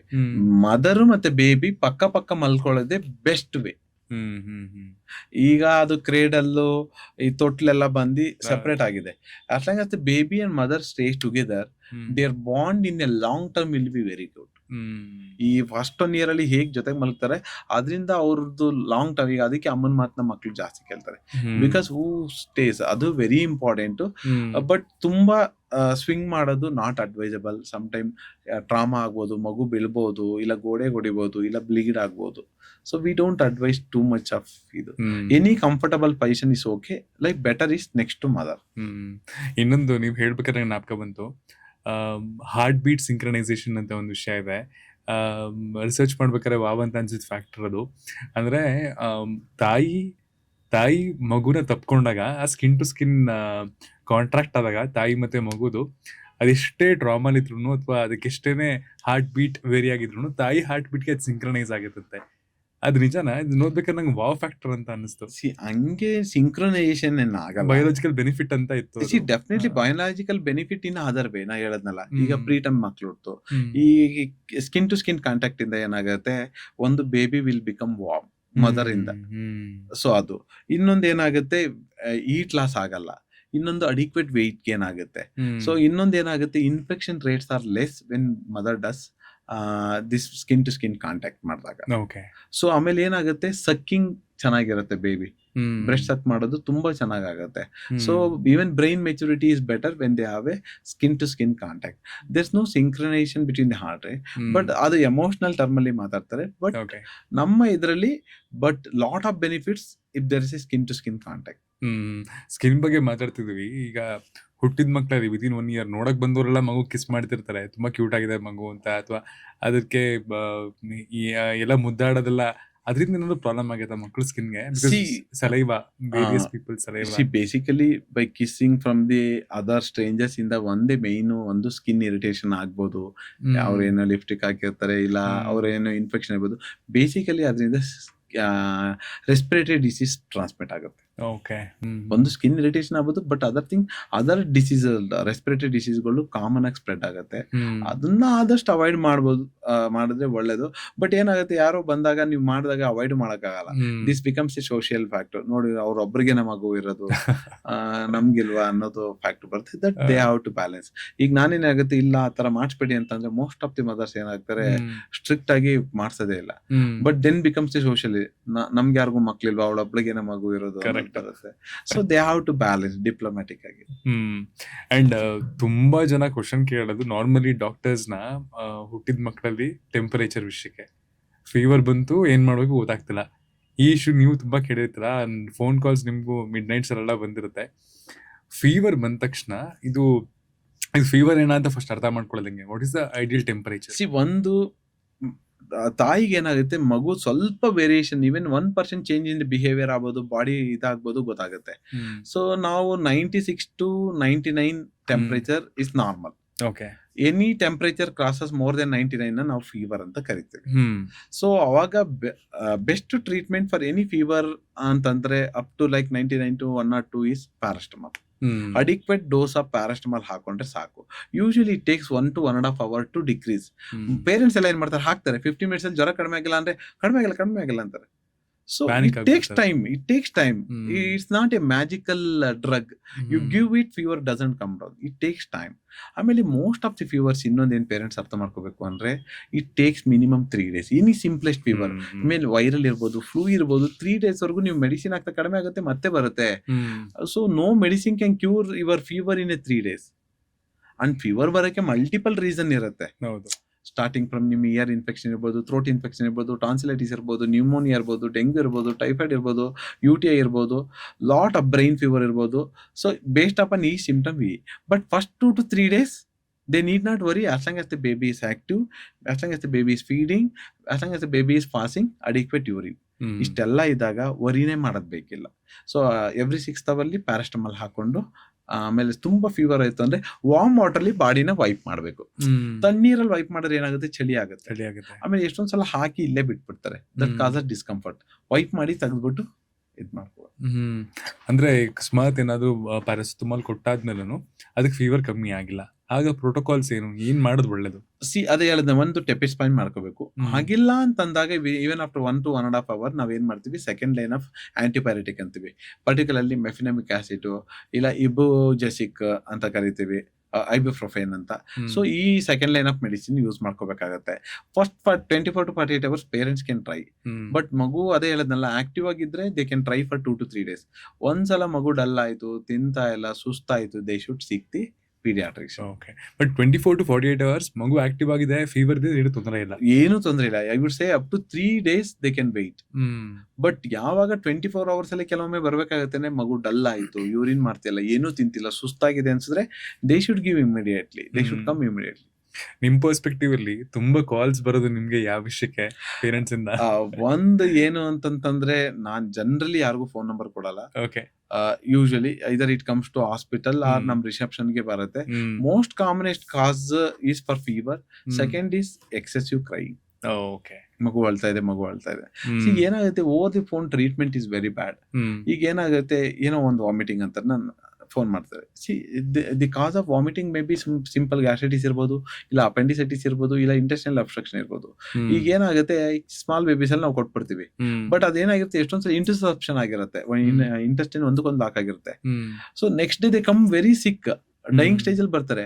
They contribute that doctor phone ಅಲ್ಲಿ ಇದನ್ನ ಕೊಟ್ಟರು ಅದಕ್ಕೆ ಅಂತಾರೆ. ಬಟ್ ಏನಾಯ್ತು, ಸೊ ಮೊದ್ಲೆಲ್ಲ ಏನಾಯ್ತು, there was no phone, telephone. ಏನೇ ಇಶ್ಯೂ ಆದ್ರೂ ಡಾಕ್ಟರ್ ಹತ್ರ ಹೋಗ್ತಾ ಇದ್ರು, ಡಾಕ್ಟರ್ ಎಕ್ಸಾಮಿನ್ ಮಾಡ್ತಾ ಇದ್ರು, ಏನು ಅಂತ ಗೊತ್ತಾಗ್ತದೆ. ಈಗ ಏನಾಗುತ್ತೆ, ಎಕ್ಸಾಮಿನ್ ಮಾಡ್ದೇನೆ ಈ ಸಿಂಪ್ಟಮ್ಸ್ ಮೇಲೆ ಹೇಗೆ ಟ್ರೀಟ್ ಮಾಡಕ್ಕಾಗತ್ತೆ. So I suggest most of them go to doctors. No over the mouth. Usually medication error ಆಗುತ್ತೆ. Okay. You can't assess the baby over the phone. Parents ಹೇಳೋ ಸಿಂಪ್ಟಮ್ಸ್ ಎಲ್ಲ ಆದ್ರೆ ಯಾವ ಕ್ಲಿನಿಕ್ಕು ಬೇಕಿಲ್ಲ, ಆನ್ಲೈನ್ ಎಲ್ಲ ಬಂದ್ಬಿಟ್ಟಿದೆ ಈಗ. ಸೊ ಸಿಂಪ್ಟಮ್ಸ್ ಹೇಳೋದಂತೆ ವಿಡಿಯೋದಲ್ಲೇ ನೋಡಿದ್ವಿ, ಅವು without touching the patient or without examining the patient how we can come to diagnosis ಅಲ್ವಾ. ಈಗ ಥ್ರೋಟ್ ಇನ್ಫೆಕ್ಷನ್ ಇದೆಯಾ, ಇಲ್ಲ ನಿಮೋನಿಯಾ ಇದೆಯಾ, ಹೇಗೆ ಗೊತ್ತಾಗುತ್ತೆ? ಸಿಂಪ್ಟಮ್ಸ್ ಹೇಳೋದಂತೆ, ಟ್ರೀಟ್ಮೆಂಟ್ ಕೊಡೋದಂತೆ. ಸೊ ಅದಕ್ಕೆ ನಾವು ಜನರಲಿ ವಿಡಿಯೋ ಕನ್ಸಲ್ಟೇಷನ್ ಮಾಡಲ್ಲ, ಓವರ್ ದಿ ಫೋನು ಕನ್ಸಲ್ಟೇಷನ್ ಮಾಡಲ್ಲ. Always see doctors are available everywhere and 24/7 most of the hospital they should go there, take treatment. And emergency signals alerts ಬೇಬಿನ ಈಗ it's right time to take to the hospital ಅಂತ ಅನ್ಸಿದ್ರೆ ಅದು ಯಾವ ವಿಷಯಕ್ಕೆ? ಒಂದು there are so many things. ಒಂದು basically ಈಗ ತುಂಬಾ ಹೈ ಗ್ರೇಡ್ ಫೀವರ್ ಇತ್ತು, ಮಗು ನಾಟ್ ರೆಸ್ಪಾಂಡಿಂಗ್, ಯೂರಿನೇ ಮಾಡಿಲ್ಲ, ಬ್ರೀತಿಂಗ್ ಇಶ್ಯೂ ಇತ್ತು ಅಥವಾ ಸೀಸರ್ಸ್ ಬಂತು ಅಥವಾ ಡಲ್ ಆಗಿದೆ, ಪರ್ಸಿಸ್ಟೆಂಟ್ ವಾಮಿಟಿಂಗ್ ಆಗ್ತಿದೆ, ಸುಸ್ತಿದೆ, ಏನೂ ತಿಂತಿಲ್ಲ ಅಂದಾಗ they should come. These are called dangerous signs ಅಂತೀವಿ. ಓಕೆ. ಅಂಡ್ ಮಕ್ಕಳಿಗೆ ಯಾವ age best to take it to public, ಅಂದ್ರೆ ಹೊರಗಡೆ ಕರ್ಕೊಂಡು ಹೋಗಿ? ಕೆಲವರು ಅಫ್ಕೋರ್ಸ್ ಹುಟ್ಟಿದ ಮಕ್ಕಳನ್ನ 1 ತಿಂಗಳಿಗೆ 2 ತಿಂಗಳಿಗೆ ಕರ್ಕೊಂಡು ಹೋಗಿ ಸ್ಟಾರ್ಟ್ ಮಾಡ್ಬಿಡ್ತಾರೆ. ಅಂಡ್ ಕೆಲವರು 1 ವರ್ಷ ಆದ್ರೂ ಕರ್ಕೊಂಡು ಹೋಗಬಾರ್ದು, ಚಳಿ ಇದೆ ಅಂತ ಅನ್ಕೊಂಡು ಓವರ್ ಪ್ರೊಟೆಕ್ಟಿವ್ ಆಗಿರ್ತಾರೆ. What is the right age? See there is nothing called right age. ನೀವ್ ಎಲ್ಲೂ ಕರ್ಕೊಂಡು ಹೋಗ್ತೀರಾ ಅನ್ನೋದ್ರ ಮೇಲೆ ಡಿಪೆಂಡ್ ಆಗುತ್ತೆ. Okay. See we advise till 1 to 2 years of age avoid to overcrowded. Thousands of people ಇರೋ ಕಡೆ ಕರ್ಕೊಂಡು ಹೋದ್ರೆ, ಈಗ ನೀವು ಟೆಂಪಲ್ಗೆ ಹೋಗ್ಬೇಕು, ತುಂಬಾ ಜನ ಇಲ್ಲ, yes you can take 2 months 3 months any time age ಅಲ್ಲಿ, but better after 6 months. Okay, after 6 months you can take them to park or ಸ್ವಲ್ಪ ನೇಚರ್ ಅಲ್ಲಿ, ಇಲ್ಲ ಹಸು ಕರು ತೋರ್ಸೋದು, ಪ್ರಾಣಿ ಪಕ್ಷಿ ತೋರ್ಸೋದು, ಮರ ಗಿಡ ತೋರ್ಸೋದು, that you can do it. And ಬಾಣಂತನ ಅನ್ನೋದು ಎಷ್ಟು ಇಂಪಾರ್ಟೆಂಟ್. ಮುಂಚೆ ಎಲ್ಲ 1 ವರ್ಷ 8 ತಿಂಗಳೆಲ್ಲ ಮಾಡೋರು ಬೇಬಿಗೂ ಬ್ರೆಸ್ಟ್ ಫೀಡ್ ಆಗ್ಬೇಕಾದ್ರೆ ತುಂಬಾ ಒಳ್ಳೇದು ಅಂತ ಹೇಳ್ತಿದ್ರು. ಇವತ್ತಿಂದ ಯಾರು 6 months 8 months ಗೆಲ್ಲ ರೆಡಿ ಇರಲ್ಲ, ಬೇಗ ಮತ್ತೆ ಕೆಲ್ಸಕ್ಕೆ ಹೋಗ್ಬೇಕಿರುತ್ತೆ. ಅದರಿಂದ ಬೇಬಿ ಬ್ರೆಸ್ಟ್ ಫೀಡ್ಗೂ ಇಂಪ್ಯಾಕ್ಟ್ ಆಗ್ತಿದ್ಯಾ? ಖಂಡಿತ ಆಗತ್ತೆ. ಈಗ ಏನಾಗುತ್ತೆ, mother responsibility to take care of 24 hours. So ಮದರ್ದು ಬೇಬಿಗೆ ಬೇಕೇ ಬೇಕು, ಮದರ್ ಕೇರ್ ಬೇಕೇ ಬೇಕು ಬೇಬಿಗೆ. It's not the grandparent, it's not the take care who gives. So ಏನಾಗುತ್ತೆ, ಈಗ ಎಷ್ಟೊಂದ್ ಜನ 5 months 6 months ಏನ್ ಮಾಡ್ತಾರೆ, ಬೆಳಿಗ್ಗೆ ಬ್ರೆಸ್ಟ್ ಫೀಡ್ ಮಾಡ್ತಾರೆ. ಈಗ ನಿಮ್ ಬ್ಯಾಂಗ್ಳೂರಲ್ಲಿ ಗೊತ್ತು, ಕೆಲ್ಸಕ್ಕೆ ಹೋದ್ರೆ ಮನೆಗೆ ಬರಕ್ 12 to 14 hours ಆಗುತ್ತೆ. ಸೊ ಮಧ್ಯ ಬ್ರೆಸ್ಟ್ ಫೀಡೇ ಕೊಡಕ್ಕಾಗಲ್ಲ. ಹೇಗೇನ್ they can give only in the evening ಕೊಡಕ್ಕಾಗೋದು, ಇಲ್ಲ ನೈಟೇ ಕೊಡಕ್ಕಾಗೋದು. ಆ ಗ್ಯಾಪ್ ಆಗುತ್ತೆ. So we already discuss breast feeding benefits ಎಲ್ಲ ಡಿಸ್ಕಸ್ ಮಾಡಿದ್ವಿ. ಸೊ ಮದರ್ ಕೇರ್ ಮಾಡ್ದಂಗೆ ಬೇರೆ ಯಾರು ಕೂಡ ಕೇರ್ ಮಾಡಕ್ ಆಗಲ್ಲ. So there is no replacement for the mother. So ಇಲ್ಲಿ ಪೇರೆಂಟ್ಸ್ ಥಿಂಕ್ ಮಾಡ್ಬೇಕು, ನಾವು ಮಗು ಇಂಪಾರ್ಟೆಂಟಾ, ಕೆಲಸ ಇಂಪಾರ್ಟೆಂಟಾ? ಅಂಡ್ ಅವ್ರಿಗೂ ಕೂಡ ಬಾಣಂತನ ತುಂಬಾ ಇಂಪಾರ್ಟೆಂಟ್ ಅಲ್ವಾ ಜನರಲಿ? ಹೌದು, ದೇರ್ ಹೆಲ್ತ್.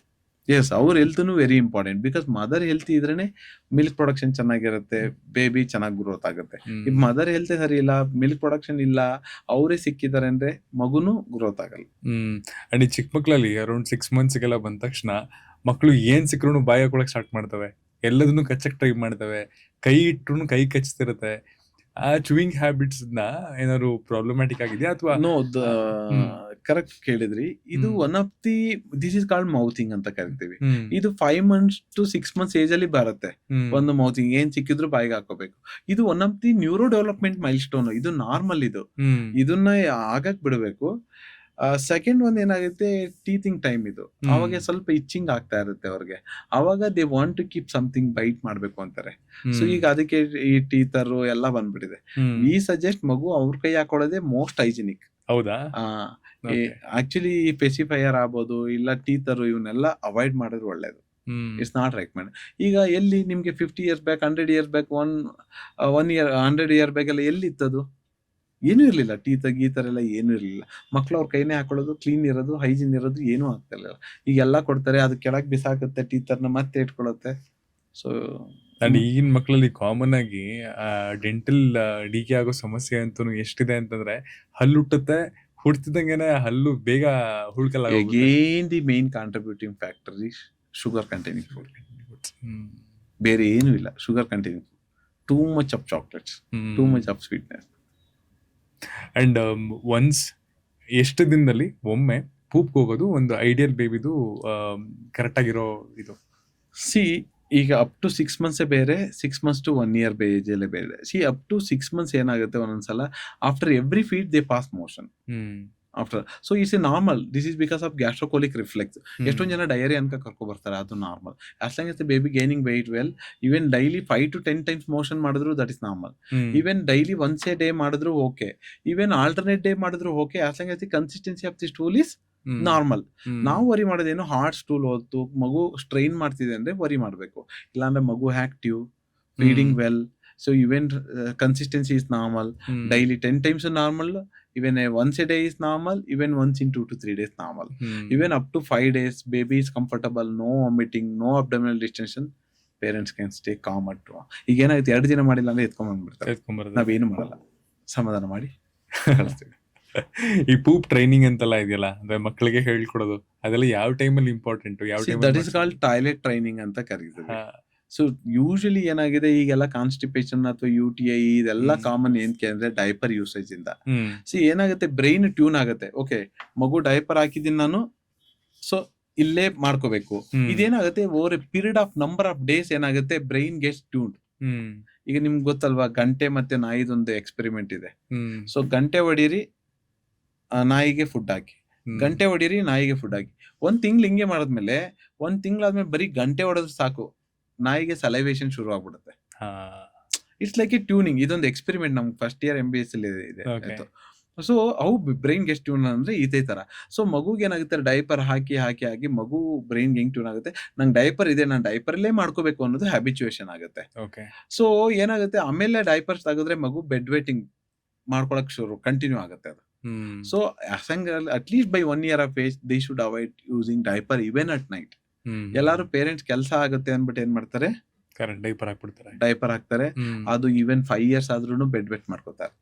1 ವರ್ಷಕ್ಕೆ ಡೈಪರ್ ನಿಲ್ಸೋದು ಒಳ್ಳೇದು, ಬೆಟರ್ ಪಾಸಿಬಲ್. ಆಗ ಆಟೋಮೆಟಿಕಲಿ ಟಾಯ್ಲೆಟ್ ಟ್ರೈನಿಂಗ್ ಸ್ವಲ್ಪ ಆಮೇಲೆ ಏನಾಗುತ್ತೆ ಮಗು ವೆಟ್ನೆಸ್ ಫೀಲ್ ಆಗುತ್ತೆ. ಆಮೇಲೆ ಏನಾಗುತ್ತೆ ಬೇಬಿಗೆ ಗೊತ್ತಾಗುತ್ತೆ ಓಕೆ ನಾನ್ ಮಾಡ್ಕೋಬಾರ್ದು, ಅದಕ್ಕೆ ಇರಿಟೇಷನ್ ಆಗುತ್ತಲ್ಲ. So slowly it will get it's change. And mall nutrition ಬಗ್ಗೆ ಯೋಚನೆ ಮಾಡ್ಬೇಕಾದ್ರೆ ಅಥವಾ ವಿಷಯನ ತಿಳ್ಕೊಬೇಕಾದ್ರೆ ಇಂಡಿಯಾದಲ್ಲಿ ಇವತ್ತೂನು ಇನ್ಫ್ಯಾಂಟ್ಸ್ 40% ಮಾಲ್ ನ್ಯೂಟ್ರಿಷನ್ ಇಂದ ಸಫರ್ ಆಗ್ತಿದೆ ಅಂದಿತ್ತು. ನಂಗೆ ಅದು ಶಾಕಿಂಗ್ ನಂಬರ್ಸ್. ಅಂದ್ರೆ ನಿಜಾನ ಅಂತ ವೈಟಮಿನ್ಸ್ ಇಂದ ಅಥವಾ ನ್ಯೂಟ್ರಿಷನ್ ಫುಡ್ ಇಂದ 40% of the children are suffering ಅಂತ ಇದೆ. ನಿಮ್ಮ ಹತ್ರನೂ ಈ ಕೇಸಸ್ ತುಂಬಾ ಬರ್ತಾವ? ನಮಗ್ ಬರೋ ಪೇಷಂಟ್ ಕ್ಲೈಂಟ್ಸ್ ತುಂಬಾ ಈ ತರ ಮಾಲ್ ನ್ಯೂಟ್ರಿಷನ್ ಕೇಸಸ್ ಕಡಿಮೆ. This is particularly in the rural areas ಅಥವಾ ನಾರ್ತ್ ಕರ್ನಾಟಕ ಈ ಕಡೆ ಎಲ್ಲಿ ಈ ಕೂಲಿ ಮಾಡೋರು ಇರ್ತಾರೆ ಅಲ್ಲಿ. They don't give importance. ಅವ್ರು ಎಲ್ಲಿ ಫ್ರೂಟ್ಸ್ ವೆಜಿಟೇಬಲ್ಸ್ ತರ್ತಾರೆ, ಒಂದು ಸಾಂಬಾರ್ ಮಾಡ್ತಾರೆ, ಅನ್ನ ಮಾಡ್ತಾರೆ, ತಿಂತಾರೆ. ಮಕ್ಳಿಗೆ ಎಲ್ಲಿ ವೆಜಿಟೇಬಲ್ಸ್ ಅಥವಾ ಫ್ರೂಟ್ಸ್ ಕೊಡ್ತಾರೆ? ಏನು ಕೊಡಲ್ಲ. ಅವಾಗ ಅವ್ರಿಗೆ ವೈಟಮಿನ್ A ಡೆಫಿಷಿಯನ್ಸಿ ಆಗುತ್ತೆ, ವಿಟಮಿನ್ D ಡೆಫಿಷಿಯನ್ಸಿ ಆಗುತ್ತೆ, E ಡೆಫಿಷಿಯನ್ಸಿ ಆಗುತ್ತೆ. ಅದಕ್ಕೆ government vitamin A started for all the government ಎಲ್ಲ ಹಾಕೋ ವ್ಯಾಕ್ಸಿನ್ ಮಕ್ಳಿಗೆ ಎಲ್ಲರಿಗೂ ಹಾಕ್ತಾರೆ, ಬಿಕಾಸ್ ಬ್ಲೈಂಡ್ನೆಸ್ ಆಗ್ಬಾರ್ದು ಅಂತ. ಸೊ ಏನಾಗುತ್ತೆ ಅವ್ರಿಗೆ ಈಗ ಒಂದು 500 ಕ್ಯಾಲೋರೀಸ್ ಬೇಕಂದ್ರೆ ಅವ್ರೊಂದು 250 ತಗೋತಿರ್ತಾರೆ. ಸೊ ಮಜಲೇ ಬಿಲ್ಡ್ ಆಗಲ್ಲ ಪಾಪ. ಸೊ ಅದಕ್ಕೆ ಈಗ ಅಂಗನವಾಡಿ ಎಲ್ಲ ಮಾಡಿದ್ದಾರೆ. Government is doing lot, but ಆದ್ರೂ ಏನಾಗ್ತಾರೆ ಕಳ್ಸಲ್ಲ. ಆ ಮಕ್ಳಿಗೆ ಕೊಡೋದನ್ನ ಪೇರೆಂಟ್ಸ್ ತಿನ್ಕೋತಾರೆ, ಇಲ್ಲ ಅಂಗನವಾಡಿಯವ್ರು ಯಾರೋ ಮಾಡ್ಕೋತಾರೆ, ಹೀಗಿರುತ್ತೆ. But government is doing lot of effort to improve the nutrition. ತುಂಬಾ ಎಫರ್ಟ್ ಆಗ್ತಾರೆ. ಅದಕ್ಕೆ ಮಿಡ್ ಡೇ ಮೀಲ್ ಮಾಡಿದ್ದಾರೆ, ಎಗ್ ಕೊಡೋದು ಇಂಟ್ರೊಡ್ಯೂಸ್ ಮಾಡಿದ್ದಾರೆ. Lot of things they are doing. And vitamin D ಗೋಸ್ಕರ ಅಂದ್ರೆ ಸೂರ್ಯನ ಶಾಖ ಬೇಕು ಅಥವಾ ಬಿಸಿಲಿಗೆ ಹೋಗ್ಬೇಕು. ಎಷ್ಟು ತಿಂಗಳಲ್ಲಿ ಸೂರ್ಯನ ಶಾಖ ಮಕ್ಳಿಗೆ ಕೊಡೋದು ತುಂಬಾ ಇಂಪಾರ್ಟೆಂಟು? ವಿಟಮಿನ್ D ಸಿಗೋದು mainly between 12 o'clock to 3 o'clock ಟೈಮಲ್ಲಿ. Minimum 15 minutes ನಿಂತ್ಕೋಬೇಕು. ಮಿನಿಮಲ್ ಕ್ಲಾತ್ ಅಲ್ಲಿ ನಿಂತ್ಕೋಬೇಕು. ಓಕೆ, ಮಿನಿಮಲ್ ಕ್ಲಾತ್ ಅಂದ್ರೆ ಇನ್ನರ್ ವೇರ್ ಅಲ್ಲಿ ನಿಂತ್ಕೋಬೇಕು. ದಿನ ಅದನ್ನ ಮಾಡ್ಲಿಲ್ಲ ಅಂತಂದ್ರೆ ಡೆಫಿನೆಟ್ಲಿ ವಿಟಮಿನ್ D ಡೆಫಿಸಿಟ್. ಈಗ ನಿಮಗ್ ಚೆಕ್ ಮಾಡಿ ನಂಗೆ ಚೆಕ್ ಮಾಡಿ ತುಂಬಾನೇ ಲೋ ಬರುತ್ತೆ.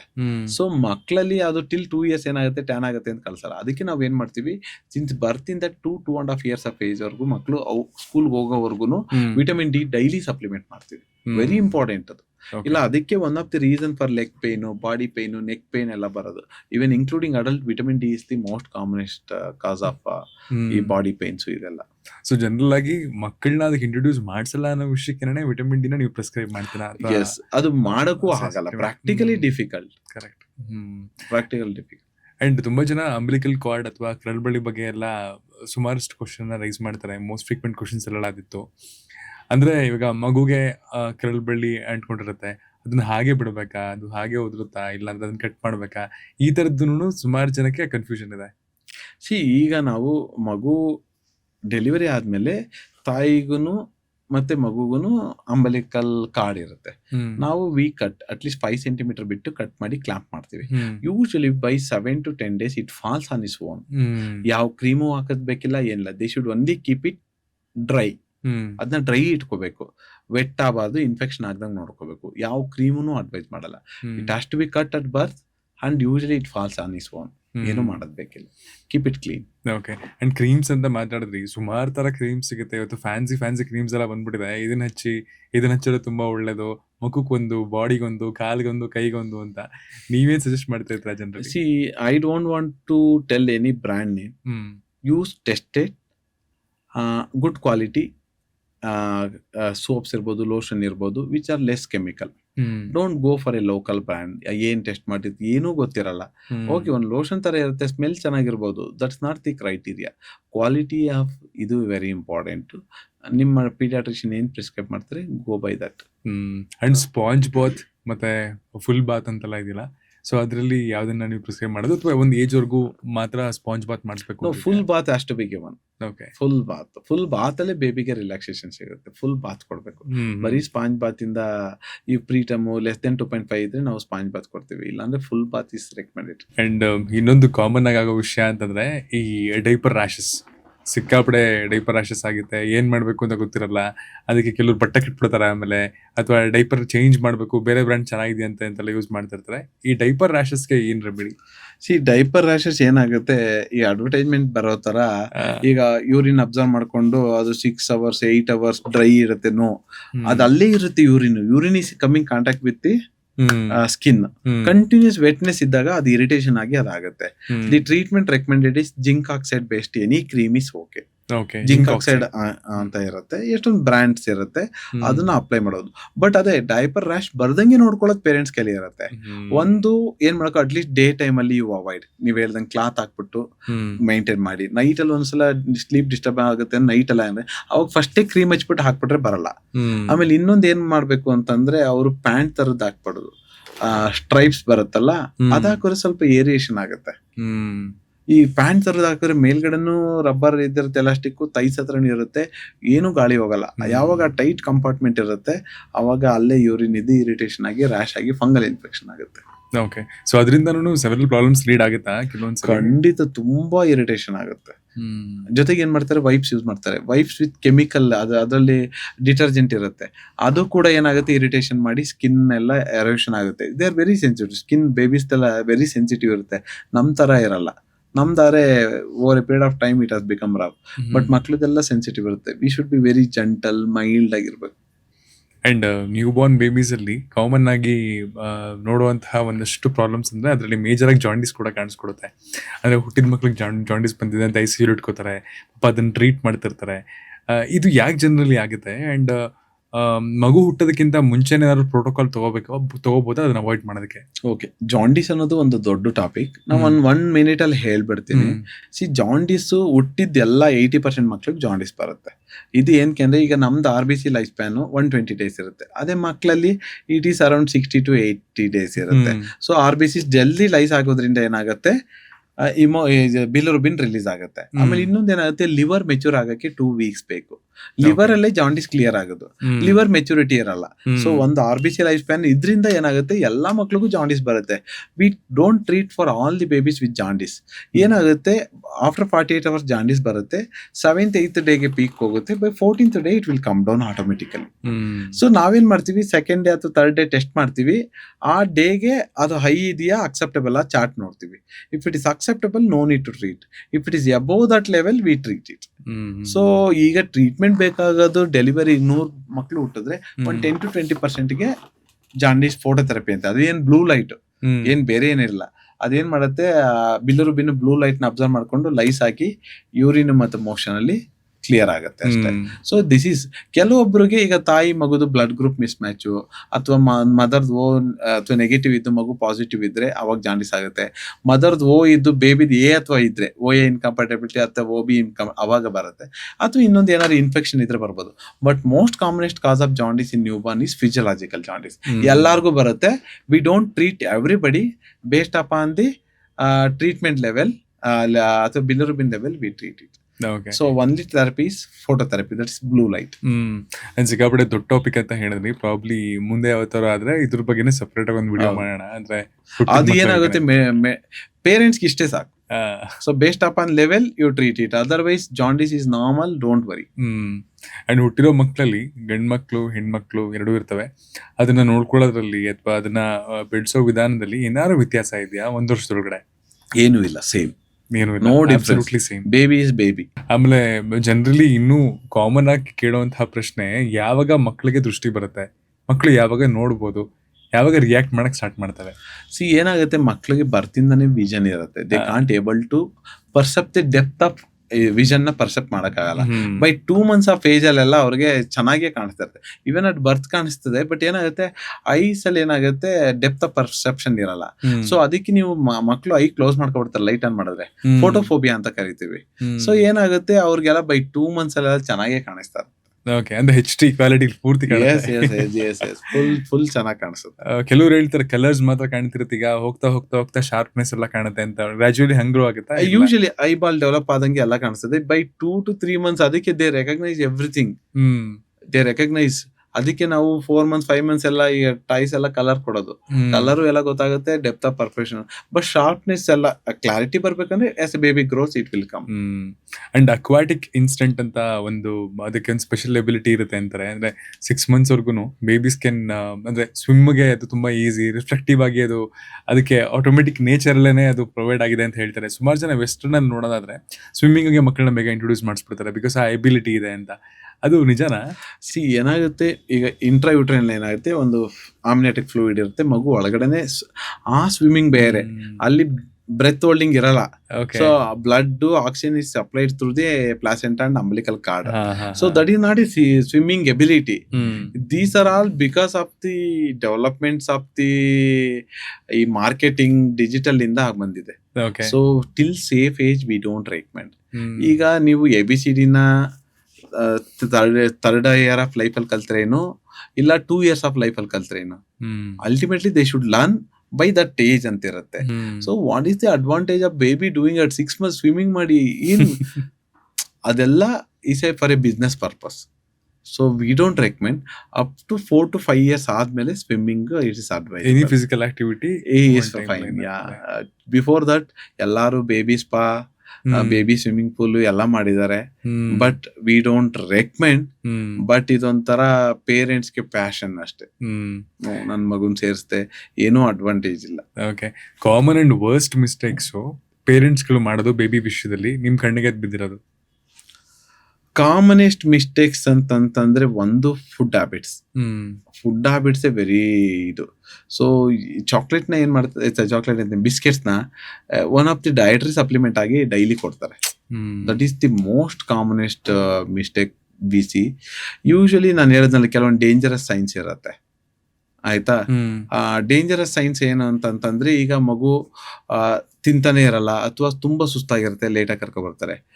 ಇನ್ನೊಂದು ನಾವು ನೋಡೋದು ಅಂತಂದ್ರೆ, ಕಾಮನ್ ಆಗಿ ನಿನ್ನೆ ರಾತ್ರಿ ಇಡ್ಲಿ ಬರುತ್ತೆ ಪ್ಲೇಟ್, ಗೊತ್ತಾ? ನನ್ನ ಹತ್ರ ಫೋಟೋ ಇದೆ. ಇಡ್ಲಿನ ಇಡ್ಲಿ ಹಾಕೋದು ಪ್ಲೇಟ್ ಇರುತ್ತಲ್ಲ, ಮಗು 2.5 years ಆ ಇಡ್ಲಿ ಪ್ಲೇಟ್ ಮಗು ಕೈ ಕೊಟ್ಟಿದ್ದಾರೆ. ಮಗು ಏನಾಗಿದೆ, ಆ ಫಿಂಗರ್ ನ ತೆಗ್ದಿ ಒಳಗ್ ಹಾಕ್ಬಿಟ್ಟಿದೆ. ನೈಟ್ ರಾತ್ರಿ 12:30ಗೆ ಏನಾಗಿದೆ, that has happened at 9 o'clock. ಒಂದ್ 4 ಹಾಸ್ಪಿಟಲ್ಗೆ ಹೋಗಿದ್ದಾರೆ, ಅವರು ಎಣ್ಣೆ ಹಾಕಿ ಎಲ್ಲ ತೆಗೆದು ನೋಡಿದ್ದಾರೆ. They know it for 2.5 years by they should. ಅದೇನಾಗಿದೆ, ಫಿಂಗರ್ ಹೋಗಿ ಆ ಹೋಲ್ ಸ್ಟಕ್ ಆಗಿದೆ ಆ ಇಡ್ಲಿ ಪ್ಲೇಟ್ ಒಳಗಡೆ. ಅದೊಂದು ರಾಡ್ ಒಳಗೆ ಕೂರ್ಸ್ಬೇಕಲ್ಲ, ಅದ್ರೊಳಗೆ ಸ್ಟಿಕ್ ಆಗಿದೆ. ರಾತ್ರಿ ಅನಸ್ತೇಶಿಯಾ ಕೊಟ್ಟಿ, ಆಮೇಲೆ ವಿತ್ ಬೋನ್ ಕಟ್ಟರ್ ಅಲ್ಲಿ ಅದನ್ನ ಕಟ್ ಮಾಡಿ, ಅಲ್ಲಿ ಟ್ರಾಮಾ ಆಗಿತ್ತು, ಅದನ್ನ ಸೂಚರ್ ಮಾಡಿ ಕಳಿಸಿದಾಯ್ತು. ಅನದರ್ ಏನು ಅಂತಂದ್ರೆ, ಈ ಸ್ಮಾಲ್ ಆಬ್ಜೆಕ್ಟ್ಸ್ ಎಲ್ಲ ಕೊಡ್ತಾರೆ. ಈ ಕಾಯಿನ್ಸ್ ಇರ್ಬೋದು, ಹೋಗಿ ಇಲ್ಲಿ ಸ್ಟಕ್ ಆಗತ್ತೆ, ಇಲ್ಲ ಬೀಡಿಂಗ್ಸ್ ಇರ್ಬೋದು, ನಾವು ನೋಸು ಇಯರ್ ಅಲ್ಲಿ ಹಾಕೋಬಿಡ್ತಾರೆ. ಇವು ಕಾಮನೆಸ್ಟ್. ಸೊ ಆದಷ್ಟು ಮಕ್ಳನ್ನ ಅಂಡರ್ ಅಬ್ಸರ್ವೇಷನ್ ಇಡಬೇಕು, ಲೆಸ್ ದೆನ್ 3 to 4 years. ಏನ್ ವೆರಿ ಕಾಮನ್. ಈಗ ಕೆಲವೊಬ್ರು ಏನಾಗುತ್ತೆ, ತಿನ್ನರ್ ವಾಟರ್ ಬಾಟ್ಲ್ ತರನೇ ಇರುತ್ತೆ ಅದು, ಅದನ್ನ ಸೇಮ್ ಅದೇ ಬಾಟ್ಲಲ್ಲಿ ಪ್ಯಾಕ್ ಮಾಡಿರ್ತಾರೆ, ವಾಟರ್ ಅನ್ಕೊಂಡು ಮಕ್ಳು ಕುಡಿದ್ಬಿಡ್ತಾರೆ. That causes severe chemical pneumonitis. ಈ ಆಮೇಲೆ ಕೆಲವು ಮೆಡಿಸಿನ್ ಮನೇಲಿ ಎಲ್ಲರಿಗೂ ಡಯಾಬಿಟಿಸ್, ಹೈಪರ್ಟೆನ್ಷನ್ ಇರುತ್ತೆ, ಈಸಿಯಾಗಿ ಸಿಗೋಂಗಿರ್ತಾರೆ, ಮಕ್ಳು ನುಂಗ್ಬಿಡ್ತಾರೆ. They come with unconscious low sugar ಆಗಿ. So they should keep these harmful objects like ಸಿಗ್ದಂಗೆ ಒಂದು ಬಾಕ್ಸ್ ಹಾಕಿ ಹೈಟ್ ಅಲ್ಲಿ ಎಲ್ಲೋ ಇಡಬೇಕು. ಇದು more commonest. Accidental consumption of medicine and injection of foreign bodies. Okay, finally ಕೊನೆಯದಾಗಿ ಯಾವುದು ನಿಮ್ಮ most satisfied thing day to day ಲೈಫಲ್ಲಿ ಬೀಯಿಂಗ್ ಎ ಪೀಡಿಯಾಟ್ರಿಷಿಯನ್? ತುಂಬಾ ಖುಷಿ ಕೊಡೋದು ಅಂತಂದ್ರೆ, ನಮಗೆ ಮಗು ಸಿಕ್ಕಾಗಿ ಐಶಲ್ಯ ಇರುತ್ತೆ. When we also know chance of survival is less, we give like 80% may not be possible. When they come out miraculously after 1 to 2 days, we all feel satisfaction. At the end they say thank you so much doctor. ಅದ್ರ ಮುಂದೆ ನಿಮ್ಗೆ ಬೇರೆ ಏನೂ ಇಲ್ಲ. ಈಗ ಒಂದು ಜ್ವರ ಬರುತ್ತೆ, ನೀವು ಟ್ರೀಟ್ ಮಾಡಿ ಕಳಿಸ್ತೀರಿ, ಅದರಲ್ಲಿ ಏನು ತುಂಬಾ ಗ್ರಾಟಿಟ್ಯೂಡ್ ಎಲ್ಲ ಏನಿರಲ್ಲ. ಈಗ ನಾವು ತುಂಬಾ ಸೀರಿಯಸ್ ಆಗಿ ವೆಂಟಿಲೇಟರ್ ಮೇಲೆ ಹಾಕಿರ್ತೀವಿ, ಸೀಸರ್ಸ್ ಇರ್ಬೋದು, ನಿಮೋನಿಯಾ ಇರ್ಬೋದು, ಇಲ್ಲ ಒಂದು ಶಾಕ್ ಆಗಿ ಅವ್ರನ್ನ ನಾವು ಡೆತ್ ಬೆಡ್ ಅಲ್ಲಿ ಇದ್ದಾಗ ನಾವು ಬದುಕಿಸಿದ್ರೆ, ಈಗ ಯಾರೋ ಒಂದು ಸೆಕೆಂಡ್ ಫ್ಲೋರ್ ಇಂದ ಮಗು ಬಿದ್ದಿರುತ್ತೆ, ಟ್ರಾಮಾ ಆಗಿರುತ್ತೆ, ಅವ್ರಿಗೆ ನಾವು ಸರ್ಜರಿ ಮಾಡಿ ಕ್ರೇನೇಟಮ್ ಮಾಡಿ ಚೆನ್ನಾಗಿ ಮನೆಗೆ ಹೋದಾಗ ಆ ಸಿಗುವಂತ ಖುಷಿನೇ ಬೇರೆ. Down the line in 18 years ಯಾವ್ದಾದ್ರು ಒಂದು ಉದಾಹರಣೆ ಆ ಥರದ್ದು ಇವತ್ತು ನಿಮಗೆ ಮಿರಾಕಲ್ ತರ ಕಾಡಿರೋದು? ತುಂಬಾನೇ ಇದೆ, ಒಂದಲ್ಲ. I have A list of patients ಆ ತರ ತುಂಬಾನೇ ಇದಾವೆ, 1 2 ಅಂತಲ್ಲ. ನಾವು ಲೈಕ್ 2 ಬೇಬೀಸ್, ಒಂದು 600 ಒಂದು 650 ಗ್ರಾಮ್ ಬೇಬೀಸ್ನ ನಾವು without any complication they have gone home well without infection, and they are like, one is 4 years, another is 5 years, and neurologically normal. ಈ 26 weeks are babies, completely neurologically normal. ಹಂಗಂದ್ರೆ term ಬೇಬಿಗೂ ಇವ್ರಿಗೂ 6.5 months ಅಂದ್ರೆ imagine ಮಾಡಿ, ಅಂದ್ರೆ 26 weeks ಅವ್ರಿಗೆ completely normal, vision is normal, ear is normal, school performance is normal. ಅವಾಗ ಆ satisfaction ಕೊಡ್ತಾರೆ. ಈಗ ಎಷ್ಟೊಂದು ಡೆಂಗು ಸೀಸನ್, ತುಂಬಾ ಆಲ್ಮೋಸ್ಟ್ ಡೆಂಗು ಪಲ್ಸ್ ಇರಲ್ಲ, ಡೆತ್ ಆಗೋ ಸ್ಟೇಜ್ ಬಂತಾರೆ ವೆನ್ ವಿ ಟ್ರೀಟ್. ಎಸ್, ಇವು ಮಲ್ಟಿಪಲ್ ಎಕ್ಸಾಂಪಲ್ ಇದೆ. ನಾವು ಪ್ರೆಸೆಂಟೇಷನ್ ಮಾಡಿದೀವಿ, ಎಷ್ಟೊಂದು ಏನೋ ಅಂತ ಕಲ್ಸಿರ್ತಾರೆ ಯಾರೋ ಡಾಕ್ಟರ್ಸು, ಇಲ್ಲಿ ಬಂದಾಗ ಡಯಾಗ್ನೋಸಿಸ್ ಬೇರೆ ಇರುತ್ತೆ. ಒಂದು ಆತರ ನನ್ಗೆ ಅಂತಂದ್ರೆ ಒಂದು ಬಹಳ ವೆರಿ ಗುಡ್ ಎಕ್ಸ್ಪೀರಿಯನ್ಸ್. ಒಂದು 12 years child who came to ಒಂದು ಕಾರ್ಪೊರೇಟ್ ಹೋಯ್ತು, ಅಲ್ಲೂ ಮಗು ಆಗಲ್ಲ ಅಂತ ಹೇಳಿದ್ರು. ದೆನ್ ದೇ ಸೆಡ್ ಯಾರೋ ಸಂಬಡಿ ರೆಫರ್ಡ್ ನೇಟಸ್ ಹಾಸ್ಪಿಟಲ್. ಆಯ್ತು, ನಾವು ಹೋಗಿ ರಿಟ್ರೀವ್ ಮಾಡ್ಕೊ ಬಂದ್ವಿ. ಚೈಲ್ಡ್ ಇಸ್ ಅನ್ಕಾನ್ಸಿಯಸ್, ಏನು ಇಲ್ಲ, ಬಾಯಿಂದ ಸಲೈವ ಹಾಗೆ ಬರ್ತಾ ಇದೆ. ನಾವು ಇಮಿಡಿಯೇಟ್ ಆಗಿ ಇಂಟುಬೇಟ್ ಮಾಡಿ ವೆಂಟಿಲೇಟ್ ಮಾಡಿದ್ವಿ. ಪ್ಯೂಪಿಲ್ ನೋಡ್ತೀವಿ, ಫುಲ್ ಪಿನ್ ಪಾಯಿಂಟ್ ಇದೆ, ಸ್ವೆಟ್ ಆಗ್ತಿದೆ, ಹಾರ್ಟ್ ರೇಟ್ ಜಾಸ್ತಿ ಇದೆ, ಸೊ ವಾಮಿಟಿಂಗ್ ಆಗಿದೆ. ಸಡನ್ ಆನ್ಸೆಟ್, ಏನೂ ಇಲ್ಲ. ನಾವು ಎಲ್ಲ ಚೆಕ್ ಮಾಡ್ತೀವಿ, CBC CRP ಎಲ್ಲ ನಾರ್ಮಲ್, ಬ್ಲಡ್ ಗ್ಯಾಸ್ ಅಲ್ಲಿ ಸ್ವಲ್ಪ ಅಸಿಡೋಸಿಸ್ ಇತ್ತು, ಏನು ಏನು ಏನು ಅಂತೆಲ್ಲ ಹೋಗ್ತದೆ. ವೈ ಸಡನ್ಲಿ ವೆನ್ ಸಂಬಡಿ ಚೆನ್ನಾಗಿದ್ದನು, why child become unconscious, shock ಆಯ್ತು, why child is not responding ಅಂತ. ದೆನ್ ಓಕೆ, ಯಾಕೋ ಮಗು ಹತ್ರ ಹೋದ್ರೆ ಸ್ವಲ್ಪ ಸ್ಮೆಲ್ ಬರ್ತಾ ಇತ್ತು. Then what we did is we sent one blood test, acetylcholine esterase ಅಂತ ಲೆವೆಲ್ ಕಳ್ಸಿದ್ವಿ. ಅದ್ ನೋಡಿದ್ರೆ ಏನ್ ಮಾಡಿದ್ರೆ, ಆ ಮಗುಗೆ ಯಾರೋ ಹಾಕ್ದಿರೋರು ಜ್ಯೂಸ್ಗೆ ಪಾಯ್ಸನ್ ಹಾಕಿ ಕೊಟ್ಟಿದ್ದಾರೆ. When no yes consume poison is easy, okay ಈ ಪಾಯ್ಸನ್ ಇದೆ, ಪಾಯ್ಸನ್ ಟ್ರೀಟ್ ಮಾಡೋದು. ಇಲ್ಲಿ ಗೊತ್ತೇ ಇಲ್ಲ, sudden onset, baby well child. So ಇದು then we suspected, we did test, okay ಅದು ಅಬ್ನಾರ್ಮಲ್ ಬಂತು, we treated, then he got better by 48 hours. He came out of ventilator. ಆ ತರ miracles. Thanks a lot sir, correct talk ಶೋಗೆ ಬಂದಿದ್ದಕ್ಕೆ. Thank you so much for this opportunity. Knowledge share ಮಾಡಿದ್ದಕ್ಕೆ. And ಸುಮಾರು ಜನ ಪೇರೆಂಟ್ಸ್ಗೆ ಈ ಕ್ವಶನ್ಗಳೆಲ್ಲ ಕೇಳಬೇಕು ಅಥವಾ ಇದ್ರದ್ದೆಲ್ಲ ವಿಷಯಗಳನ್ನ ತಿಳ್ಕೊಬೇಕು ಅಂತ ಇರುತ್ತೆ. ಪ್ರಾಪರ್ ಆಗಿರೋ ಚಾನಲ್ ಇರಲ್ಲ, ಗೂಗಲಲ್ಲಿ ಸರ್ಚ್ ಮಾಡ್ತಾರೆ, ಸೆಲ್ಫ್ ಮೆಡಿಕೇಶನ್ ಮಾಡ್ಕೋತಾರೆ. ಬಟ್ ಈ ಥರದ ಒಂದಷ್ಟು ನಾಲೆಡ್ಜ್ ಶೇರಿಂಗ್ ಇಂದ ಅಟ್ಲೀಸ್ಟ್ ಪ್ರೈಮರಿಲಿ ಏನು ಮಾಡಬೇಕು, ಯಾವುದನ್ನ ಕನ್ಸಿಡರ್ ಮಾಡಬೇಕು, ಅಂಡ್ ನೆಕ್ಸ್ಟ್ ಮೂಮೆಂಟ್ ಏನು ಮಾಡಬೇಕು ಅನ್ನೋ ಒಂದು ಬೇಸಿಕ್ ಐಡಿಯಾ ಸಿಕ್ಕಿದ್ರೆ ಅದರಿಂದ ಅವ್ರಿಗೂ ತುಂಬ ಯೂಸ್ಫುಲ್ ಆಗುತ್ತೆ. And thanks lot. ಇದೇ ಥರ ಇನ್ನಷ್ಟು ವಿಷಯಗಳು ಅಬೌಟ್ ಬೇಬೀಸ್ ಅಥವಾ ಚೈಲ್ಡ್ ಸ್ಪೆಷಲಿಸ್ಟ್ ವಿಷಯಗಳನ್ನು ಮುಂದಿನ ಎಪಿಸೋಡಲ್ಲೂ ಮಾತಾಡುವಂತಹ ಸೌಭಾಗ್ಯ ನಮಗೆ ಸಿಗಲಿ. Thanks lot. ಇದೇ ಥರ ಕಾಂಟ್ರಿಬ್ಯೂಟ್ ಮಾಡ್ತಾರೆ ಸೊಸೈಟಿಗೆ.